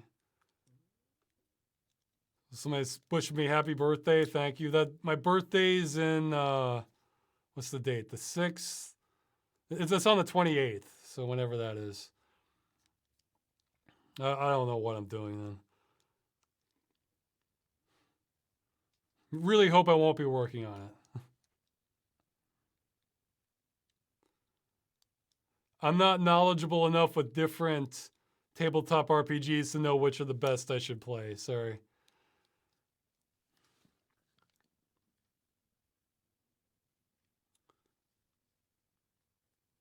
Oh yeah, the flybys in Freeman's Mind. Maybe I should. I'll see if I can get that going again. It's lower priority, but yeah. Yeah, the thing is, if I do one, I don't want to do just one. I want to have like a row of them lined up. So, hey, if somebody wants to help with Demo Smoother, I'm fine. I'll be happy to include you in the credits for doing the flyby. You know, Demo Smoother is not fun though. It's not fun.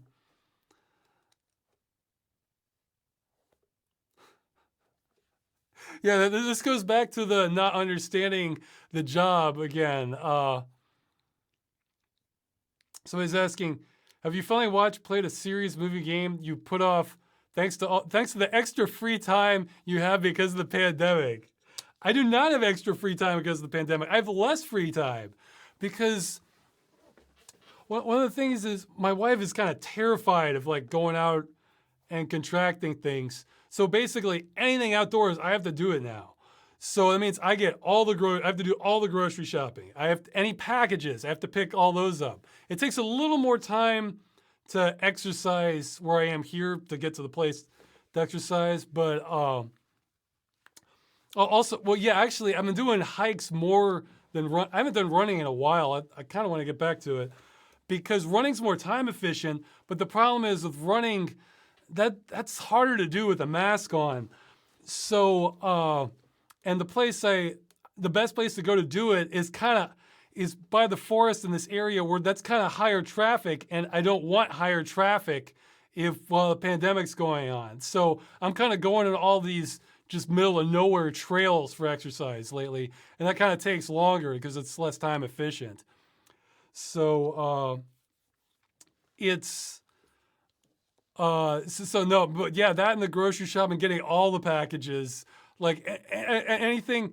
So anything that might have been shopping in the past, it's getting ordered now, and I'm the one who has to go pick up the packages and like punch in the code on this machine to get it. And well, one difference between Poland and USA is, in a way, this is a good thing. I kind of have to go to the grocery more frequently than USA, because because food just simply spoils faster here. But at the same time, one of the first things I noticed when I came here is food tastes fresher too. So it's a trade-off. Like, I mean, in USA, I could get away with not going to the grocery for like a week or two. But here it's like every few days or every day sometimes. So it adds up. But I'm going to try to power through it, you know. But no, I do not have more free time. But that's kind of what fingers crossed, I'm hoping I have a little bit more after the end of the year, because then I'm just gonna take Freeman's Mind at a comfortable-ish pace. Hopefully I don't fall too far behind doing that. And slowly look into the option of editors for a game dungeon, because I have to find the right person or people. You know, it's there can be more than one. You know, for different episodes, and then the movie. But yeah, actually, game dungeon might take the lowest priority out of those three things after the end of the new year. But we'll see. Hey, it may end up being the best decision I made, because then I get a lot more videos out. Because, you know, writing the script, that's not the hard part. The hard part is like getting all the material together and then editing it all together. That's the time consuming part. So no, I mean, put it like this. If you needed, it would be a fair amount of work, but if I needed to write a new game dungeon for every day of next year, I think I could do it. And I think the quality wouldn't suffer too badly. But like not even close for editing. Like not even close. So but that's how, but I mean, those will probably be full days that I'm doing that. I mean, writing it, but depends on the episode.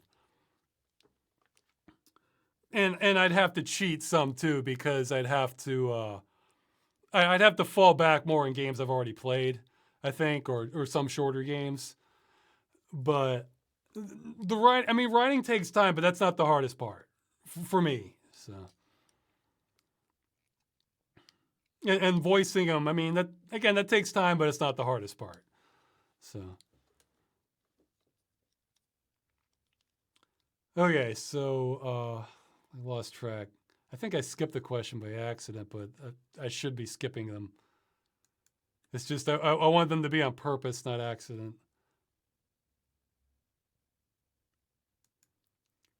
Oh, what's your opinion about sharing the process of making a game dungeon live streamed on a Curse Farms junk? Many people on YouTube do that by having a silent stream while working. It depends. For the most part, I don't want to do that, because I like having... See, I always try to look at things from the perspective of would I like this if I was in the audience's shoes. And I like going in blind to videos. You know, I don't like having everything spoiled for me. So if there's like a surprise or a joke you're not expecting, you know, I want to have that impact for it. So if it's all streaming, then a lot of people already have it kind of spoiled for them. So it would have to be something where, you know, it's, I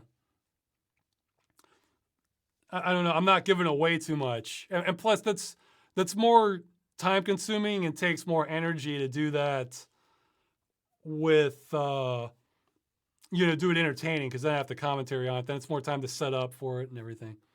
Okay, just like, I'll go through a few more of these questions and I'll answer live ones. Let's see. So I'm being selective here.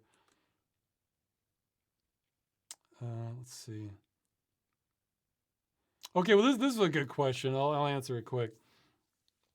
They were asking, like, why do I suffer through games like The Chosen and Armed and Delirious, or London, when I already know they're a waste of time by the first hour or two, and when there's all these other good games that could be playing? Well, you'll be happy to know I've stopped doing that for games that I have no intention of making a game dungeon on. So if it's just me playing it for my own amusement, oh yeah, I'll cut it off. Hey, that's another game I played like 20 minutes of, and then I realized it's not a bad game. It's just not for me. It has great atmosphere, pretty good music. I might check out the soundtrack to it. Graveyard Keeper. I liked it thematically. I like it's a bit of a Harvest Moon knockoff, but man, it's like there were so many things they wanted you to do in that game. It rapidly started to feel like, wait a minute, this is starting to feel like work. This is starting to feel like an actual job. And anytime I get that feeling, I either need to be doing something more fun or just be doing actual work, you know? So, like I have that automated system built into my head, like, wait, if this is feeling anything like a job, I need to go. it's different for Game Dungeon because it does two things. One, sometimes my suffering can be amusing for the audience, so I'll take that. Uh, I'll take that upon myself to, if it makes the video that much better. Up to a point. Up to a point. Hellgate London, I thought I could do it, but no, it ended up being, I underestimated it. The Chosen was like on my threshold where it's like, oh God, okay, more of this. So, and the other reason is I was not going to go through these games on my own. So this is kind of like, we're like, I'm forwarding onward into like uncharted territory for me. So it's, it adds that appeal for like, I would not have finished this game on my own without knowing there's going to be an audience. So yeah, for game it's different when it's for an audience. Well, I did that. I've done that some on streaming too. That's originally what happened with the Card Chronicles. It was so punitive at the beginning that I thought I'm not even make it through this. So, geez, there's another. Or I did that recently for what was it Curse Castilla, where I hadn't played it, but I knew it was inspired off Ghosts and Goblins, and Ghosts and Goblins are just like bloody knuckles hard. So it's and yeah, but that one was a little less disappointing because that was a little more disappointing because there were hard sections, and that was probably fun for people to watch. And then it's just like I hit a wall. Like I got this boss, and I'm just like doing it for like half an hour and just going nowhere with it. So, or the start of Dark Souls when I was doing it legit, for the beginning portion. So if it's a game I know it's gonna extract some pain, I might save those for Twitch or something like that, because I figure that's gonna be better with people. So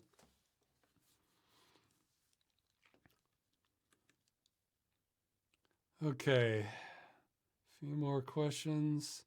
I have not tried Source 2 or Source 2 Filmmaker. Seeing how they treated Source, I have so little confidence that's gonna help things in my life.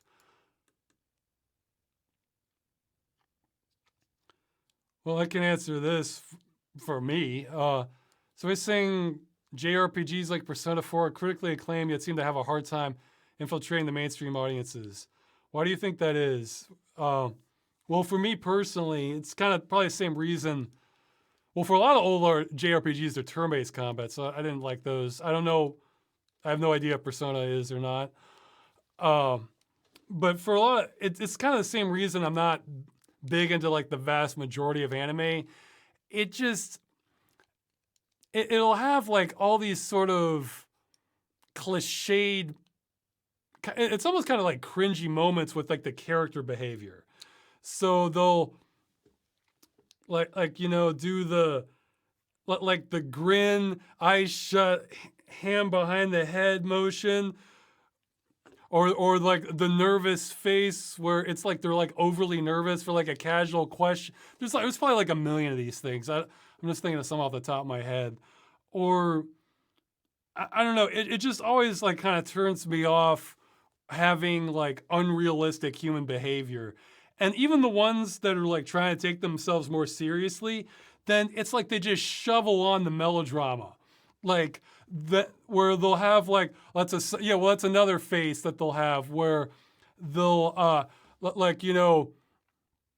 like stand somberly with their eyes shut, like looking down, or like, I don't, no, you'll have like their big reflective moment. And I don't know, it just like, it always rubs me the wrong way. And I've never really gotten into like the vast majority of anime because of that. So it's like the anime I do like tends to be like so good, like in spite of all that like, I mean, there's plenty of awesome imagery and stories and interesting ideas in anime.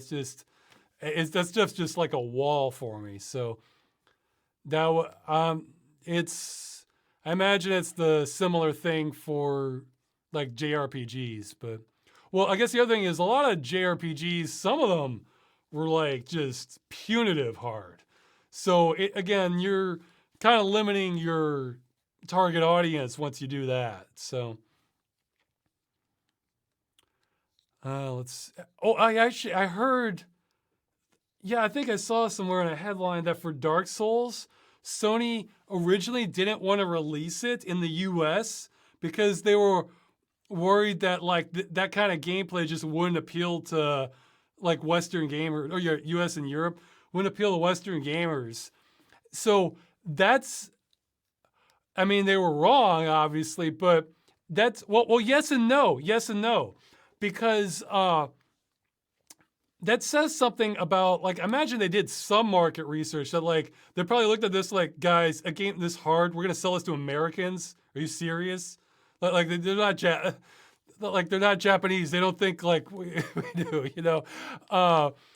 But on the other hand, like, but that says to me that says they were so worried about low sales that it wouldn't even cover the cost of publishing it, importing it, like you know, localization with just the language, like the translation stuff. I'm thinking like, geez, that's a that's like a really conservative view on it because I would be, if I was in that position at that time, I would be skeptical, but I would think, well, they already made the game. I mean, gee, fine, let's pay the extra amount to translate it. I mean, then just see how it goes, you know? I mean, I can understand maybe not like flagging a budget for that if you're depending on like European and American sales, but like if you've already made the game and all you need are just some voice actors and like translations and just publishing costs, well, geez, I mean that can't be that high, you know? I mean, they did like what 98% of the work, you know? So, but I say yes and no because if you look at the stats for like I cheated like hell in Dark Souls to get to the end of it because it didn't match my enjoyment I was getting versus time I'm investing ratio in the game, which is something it's not like a hard metric, but it's something I'm aware of. And when I got to it, even though I was using cheats, Steam still gave me an achievement, and it was something like, oh, I forgot the percentage. I want to say it was like 25% of players had gotten to one of the endings. So that says something, you know. So they may like that gameplay, but do they really? If the like 3/4 of the people don't get to the end, I bet somebody's done stat tracking on it. At what point do the majority of players quit, you know? So if it's only like a couple hours into it, maybe they don't really like that kind of gameplay and they liked it for other reasons. Like the world's really cool. Like the monsters are good. Hey, the combat has a cool style to it. You know, maybe they liked all those other things, but then they don't like the hard as nails punitive difficulty if you're not a master. Yeah, so maybe they like the combat, they like the story, they like the atmosphere, but then they don't like having to restart for like the 10th time in this one area. And that like, so, you know, maybe they liked all those other things, but not that part. And like, that's what they were thinking of, so. Well, was somebody saying, what is your definition of melodrama? Well, okay, in the context of how I said it, I would say acting like it's acting like you know you're acting. You know, like you're doing this more over the top. Like if you were doing this in real life, you would think this person's like a drama queen just trying to get more attention. And it's like they just do that like all the time and anime stuff, or at least that's the body language or facial expression cues I get off of the animation. Except they may not be within the context of that story, but that's like the imagery I'm getting. You know, it's just like over the top expressions for me, and just sort of irks my expecting what I think is real, believable human behavior. And I don't think this is like a cultural thing too, because I can watch like Japanese movies fine. You know, I mean, you know, just ones that are translated with subtitles. They don't give me that feeling, you know. So it's something specifically about anime too. I mean, maybe there's exceptions, but like I think they're very rare. Okay, let's see. Skipping more questions. Okay, this is the last one. I'll take live ones. Oh wait, people added more. And even more. Okay, no, those are just replies. Okay. One person was asking, this will be relatively quick. What are your thoughts on antinatalism or natalism? I don't know how it's pronounced. I didn't even know what that was until they mentioned that. And here, let's get the. I just saw a few sentences. There's like all this stuff written on it, but yeah, Wikipedia saying argue that humans should abstain from procreation because it's morally bad. Philosophical position assigns a negative value to birth. So no, I'm not anti-natalist, though I can understand the confusion. What I'm an advocate for is having sustainable populations and having like a sustainable growth rate. I'm not looking at this like a moral thing. This is like a math problem. Like, okay, there are finite resources on Earth. You know, like even renewable resources, you can only have so many renewable ones at a certain time. And the only way to get more is either technological advancement, stripping out even more of the available resources, you know, cutting in the stuff that's not renewable, or, you know, reducing resource consumption or the birth rate. So it seems like, to me, like reducing the birth rate is like the sanest way to go, you know, so that's reducing the birth rate, not eliminating births, you know, like I'm an advocate for the human race. So I'm on the side of humanity. I'm pretty confident saying that. So some people still need to procreate. It's just that we may need way less than we have needed historically, is what I'm seeing. So that's where I am on that. Taking it a moral position, no, that's it.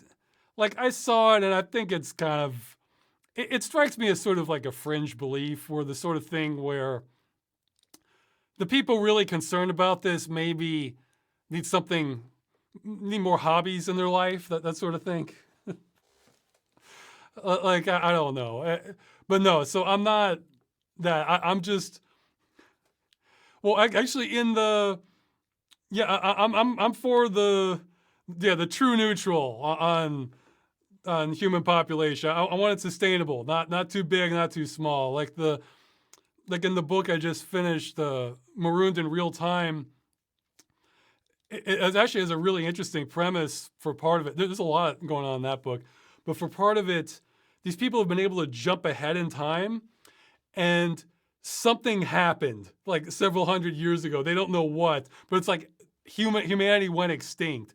So even though it was kind of really thriving, and like part of the book is trying to figure out what happened. So what that means is there's only the people left are these people who kind of skipped ahead in time. So, and there's only like a few hundred of them. So it's a real serious question. Like, we may really need like a much higher growth rate if the human race is going to survive. So yeah, I'm all for procreation in that scenario. So that's where I am in it. Okay, so I meant to do that quick. It wasn't that quick. Okay, well, somebody's asked, I don't, this is going on too long. So this person is asking about like meat consumption. Get that more votes next time. I'll answer that next time. Okay, so I'm taking live chat questions, but since I'm on Windows 10, I haven't set up new IRC yet. I'm just gonna have to check the chat live and hope I don't miss too many. So this time, do the @Ross broadcast thing and not the triple equal signs, even though I saw the first one. And we'll hope they don't fly 2x too fast. When it comes to Game Dungeon, do you write the script before or after playing the game you're going to do? Or do you record the entire playthrough in just bits and pieces? I might write chunks before I play it, but there's almost always stuff I forgot, even if it's a game I know. So I sometimes write it as I go, and other times I write it all afterwards. So a lot of them it's kind of midway. Like I'll get through a certain chunk and I'll write about that. But that unfortunately that leads to longer episodes I've noticed. So we gotta start trimming that down. What's your favorite Fallout game? It's not Fallout New Vegas. My favorite's the original. And my second favorite might be Tactics, actually. New Vegas I felt like was better than Fallout 3, but it wasn't all the stuff I didn't really like about Fallout 3, a lot of that's still there in New Vegas, so I don't know. It still gives me that kind of hollowish feeling. It just took it longer. I found the nutrition fitness rabbit hole. How do I get out? It's too interesting.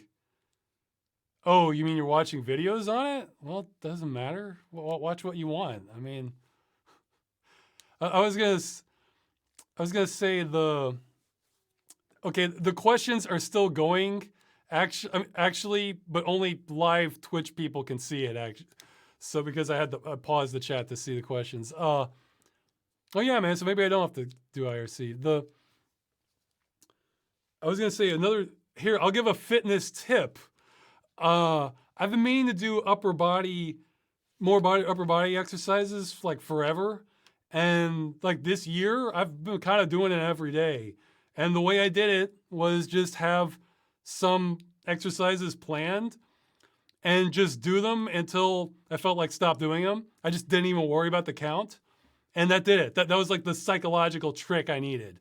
And now I'm doing them every day. So I'm doing like sit-ups, push-ups, these 2 special exercises I'm supposed to do for scoliosis strengthening, like strengthening the back muscles, and then just kind of lifts. And then I need to fix my pull-up bar. Well, it's not broken, it's just disassembled. I'm gonna do that soon and start doing pull-ups again. So I'm someone who doesn't have like put it like this, I don't have a body frame fit for Gears of War. I'm more of a Prince of Persia type of build, jumping around, climbing things. So, and I have like mild scoliosis, so I don't want to be doing a lot of weights that put a lot of pressure on my back. So pull-ups are perfect because then you're still doing a fair amount of weights, but it's not straining your back. So yeah, for me, the hardest part of weightlifting isn't the lifting the weights, it's the picking it up and setting it back down. Like even though there's special ways you're supposed to do it, up to a certain point, it like, I don't know how to do it without putting strain on my back. So, okay, what are some more questions? Whoa. See what I mean? Okay. What are your thoughts on using emulators rather than native systems? Does it become disrespectful at any point? No, not at all. I mean, okay, I mean, I guess if you're pirating it and like the game's there for you to buy and the developer's depending on those profits and that's the only way to get it. Yeah, I mean, well, even then, if you buy a copy of it and then just play the whole thing on an emulator, no. I mean, in fact, I think speaking of game preservation, the longer you go in time, the more emulation becomes your only option. Because, they stop manufacturing the original systems after a certain point. And then you're sort of relying on kind of relics to do the original. So the better you make emulation, the better it can be experienced in the future, I mean, disrespectful. I'm trying to think of like, I mean, if you're a developer, you're happy the person's playing the game.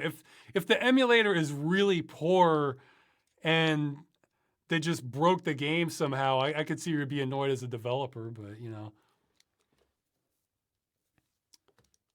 Video idea guide to taming Windows 10. Well, see, no, I don't want to do that because that assumes I know what I'm talking about. I've learned a few things, but yeah, like, I mean, besides, I've wasted enough time on that already. And even then, the GUI is still not. Look, what'll happen is you'll get a GUI follow-up. How about that? Because that one's worth me throwing more time at later. But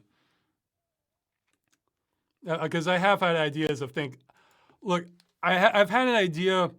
This wouldn't like turn it upside down, but I realized this would be like, it's like a no-brainer to me. I realize having this as an option, I can see no downside.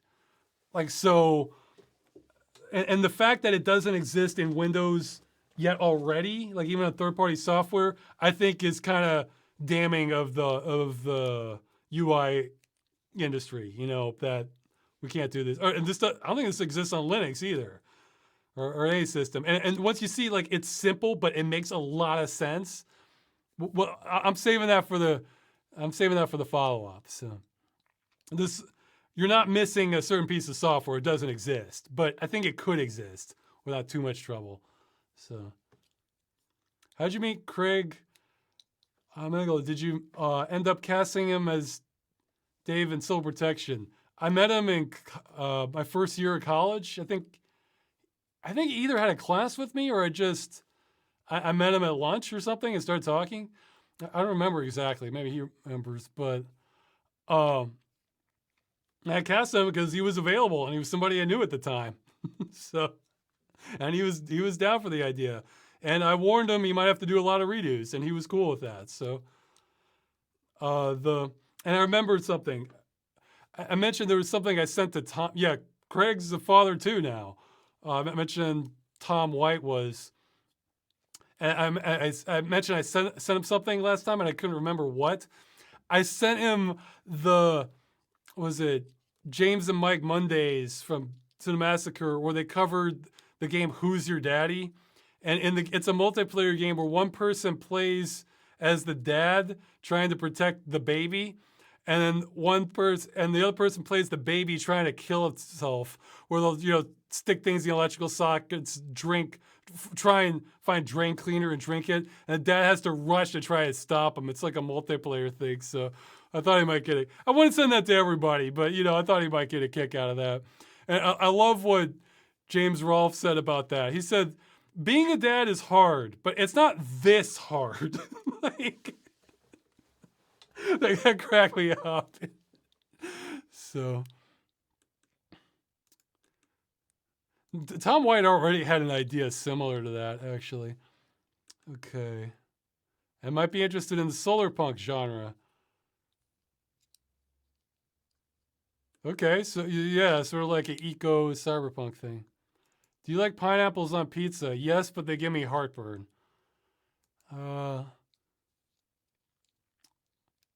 Where's some technologies you think we gave up on tunes that we haven't explored enough? Well, a million people say thorium reactors. Thankfully, VR is getting a second win, so it's. I don't think we're giving up on that one. Well, UI, geez, that's not really a technology though. Yeah, well, you heard my thoughts on the GUI and that. I mean, the follow-up video is going to be more like addressing like the biggest points people brought up and like new discoveries I've had since then. It's not going to be like a completely different take on it. Oh, and I was right. Lightstep, I tested it. Lightstep does not run on Windows 10. 2009 build, or at least I couldn't get it running. I would almost consider using it again because it was always wonky on Lightstep. I didn't realize it was even wonkier trying to use Explorer and getting things to behave. But wait, then I couldn't customize the windows. No, I'm gonna have to stay on Explorer. So. Comes to game dungeon. Okay, I already answered that. If you don't shave, does your beard and your chest hair connect? I don't know. Maybe sort of. There's a bit of a gap there, but yeah, it always looks like it's just like I'm wearing a suit almost from the collar. But comes to playing a game series, do you prefer one from the start? Do you prefer to start one from one that interests you the most, or do you start from the first one? If it's the former, do you just watch a playthrough? It depends. Like if I'm interested in the whole theme and generally the mechanics, I want to start from the beginning. If it's something where like each one is like really different, then I just go for the one that is that I'm interested in. Like I mentioned, Assassin's Creed. Like I have no interest in playing the first few ones. Like I wasn't interested in that till 3, because then it's like, oh, now it's in America and the American Revolution. Cool. Now I'm interested in it. It's like, well, Italian history. It's like I'm not. Okay, not to knock Italy, but I'm not. Or what was the first one? It's like Jerusalem or someplace. Those are both kind of arid environments, and my anti-desert bias is kind of real. Now Italy's not a desert. Well, the part of Italy they were showing wasn't a desert, but it's like I don't know. I like kind of more vegetation, that sort of thing. It's not everything to look dry. That said, I've seen parts of Italy that look really beautiful. So, but it's like all the. Also, didn't the early Assassin's Creed games have like this yellowish filter or brownish one? That's always a big turnoff for me. So, but yeah, it just, and yeah, but if I like the theme, but I have no interest in the gameplay, then that's when I want to watch a playthrough. Advice for not helping kill games from someone who works in a low-level position at a game studio. Have, low-level position? Well, you don't have any influence. Like, I mean, if it's a small studio, what you could, well, no, okay, there's a couple things you could. Well, no, actually, even a large one. If it's a small one, maybe you have influence, and then just see if you can say can we have an end of life plan? Just like, even if it's like the 1.0 version of the code, can we just have this backed up just in case, we ever have to shut down the game and we can just release it to the public and like get, brownie points for PR, that sort of thing. Maybe you can run that idea by them. If it's a big studio, I think you have no influence. In fact, oh man, I'm going on too long again. I read a good article. It's months old by now. It's on Wired. It was about, I think it's called, I'll link to it in the description. It's called like Amazon is supposed to be winning a game, so why isn't it? And they're talking about Amazon's experience with Lumberyard and the games they've been developing. And it sounds almost like what I went through at Machinima. It sounds like a complete clown show as far as management. I mean, just everything wrong. And I really, it's giving me other thoughts. It made me think that Amazon is a hugely successful company, and it's making me wonder how much of this is the company just succeeding on its own merit just because it's so large and they have like a lot of markets cornered, and just carrying out basic business brings the money. And I'm wondering how many bad managers there have been who have just assumed that because it made money and the work got done, that it was their leadership that did it. So they keep doing this. So it's almost like the company is succeeding in spite of them, and then when they try to bring that to something fresh where their leadership really matters, it sounded like a nightmare. Yeah, because real mixed feelings, because I like thematically what they're doing with that New World game, but the last thing I want to see is them like making that online only. So yeah, I mean, yeah, that's the entire reason I'm so adamant about not killing games. Not because of the crappy games that get killed, but because of the good games that are gonna get killed. So, okay. See, look how many it switched by. And yeah, it was like, would you consider, okay. High resolution shots of the movie as wallpaper. Yeah, maybe, but that's something that could be done like after the fact. I'm trying not to get too diverted by any. What I don't want is to have like 50 plans for extras and then the movie not done, so it's triage.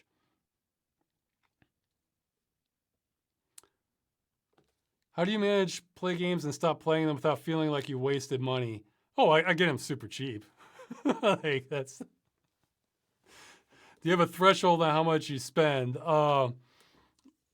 Yeah, lately it's at the moment $750 is kind of my upper limit. I mean, If it's in a bundle, that's different because then it's price per game that you're interested in. But I mean, they just it's like anything more than that, I can wait. I mean, in the past, it used to be more like $15, $20 for real rare scenarios. Now you wait for sales, everything's so cheap. You know, like this is why I think I would come out ahead if we had like one of those contests of like, is console or PC gaming cheaper? You go for the long haul, PC comes out ahead. I mean,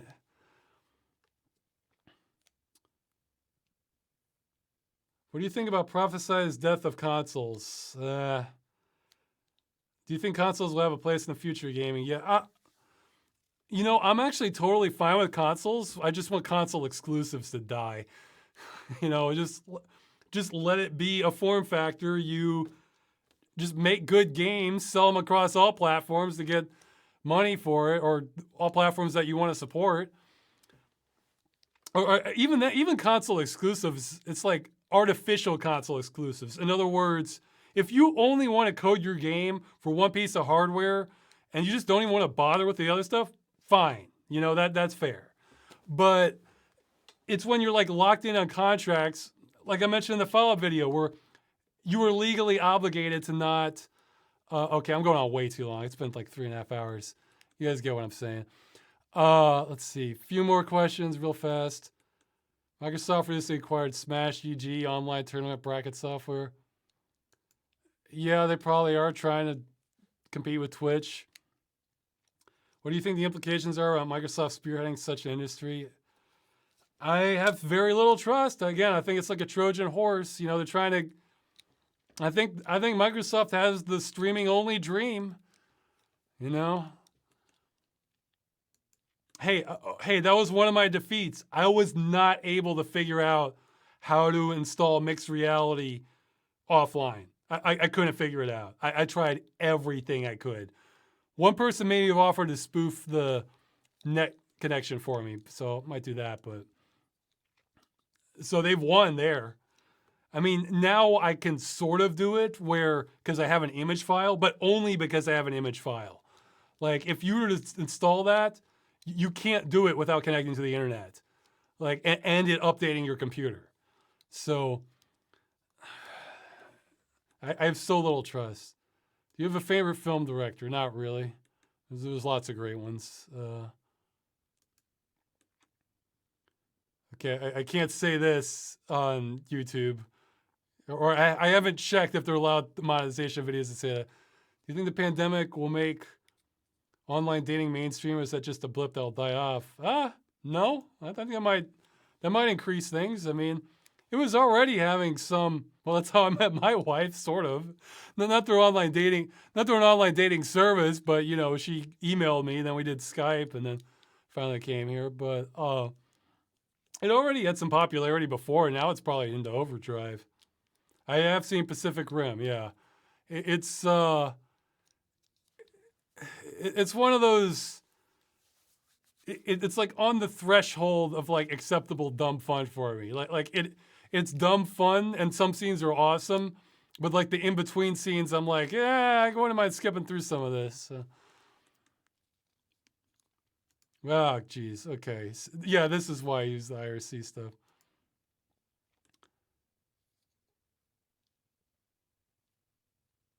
Oh, would Freeman be compliant? Oh, yeah. Freeman would be like 10 steps ahead of everybody and yelling at people. I mean, he's a scientist and he's paranoid. I mean, like, yeah. Oh, Freeman would be like, it would, Freeman would have the hazmat suit. I mean, he would find his helmet for the HEV suit, you know. Fade to white cinematic intros for Freeman. Yeah, that already got mentioned in the chat. Okay.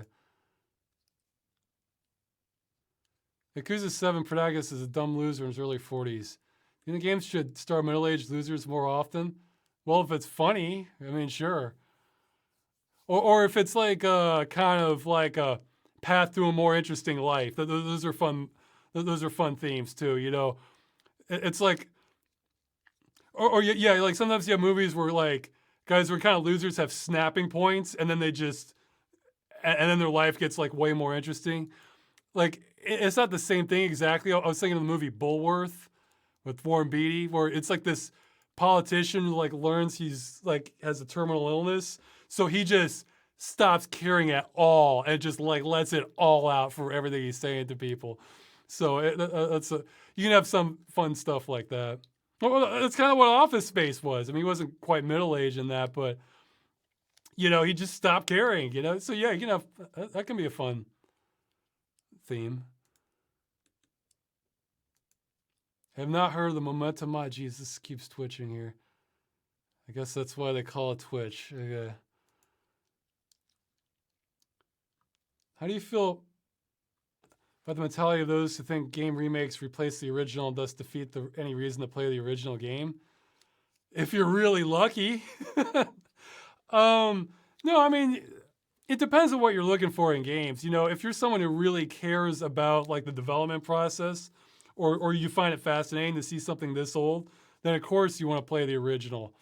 But if you just want like a good experience, sometimes if you're lucky, sometimes there really is nothing for you in the original. And it's like, hey, the graphics look better, the gameplay is better. It's like by almost, but yeah, by every objective metric, it's better, and by the vast majority of people's subjective metrics, it's better. Sometimes that happens, you know, but if a whole lot of times there's problems with the remake, or there's like a tone change, or like an artistic direction change that, you know, maybe like I haven't played the new Fable, like the remake. It was an anniversary edition, I think. But I looked at that and I was like, good God, like they're putting this brown filter on everything. This doesn't have like the colorful glow that gave it that kind of fairy tale feel of the original. It's like, why would I want to play the new one? So it's, yeah, I mean, sometimes they screw up the remakes. But yeah, it depends on the player, you know? I mean, for some people, there really is nothing for them in the original. However, I think that's rare. But like I can understand some people having no reason to play the original Counter-Strike and they just want to play the new one. So, okay, and that got to the end of it. All right, I'm gonna end this like right now because, yeah, I gotta go eat, and this went on way too long. Okay, so I'm on Windows 10, so yeah. Videos coming. Christmas and 2 more videos. I don't know what. Oh yeah, that's the other thing. I don't know what's coming next. Like it's either the Dream Software one or the Next Game Dungeon. Like I get the feeling people don't really care which one comes next, as long as they're, especially since those might be too close. Again, it's like I had a quadruple punch this month as far as setbacks. That there were multiple things. So Windows was just the lion's share.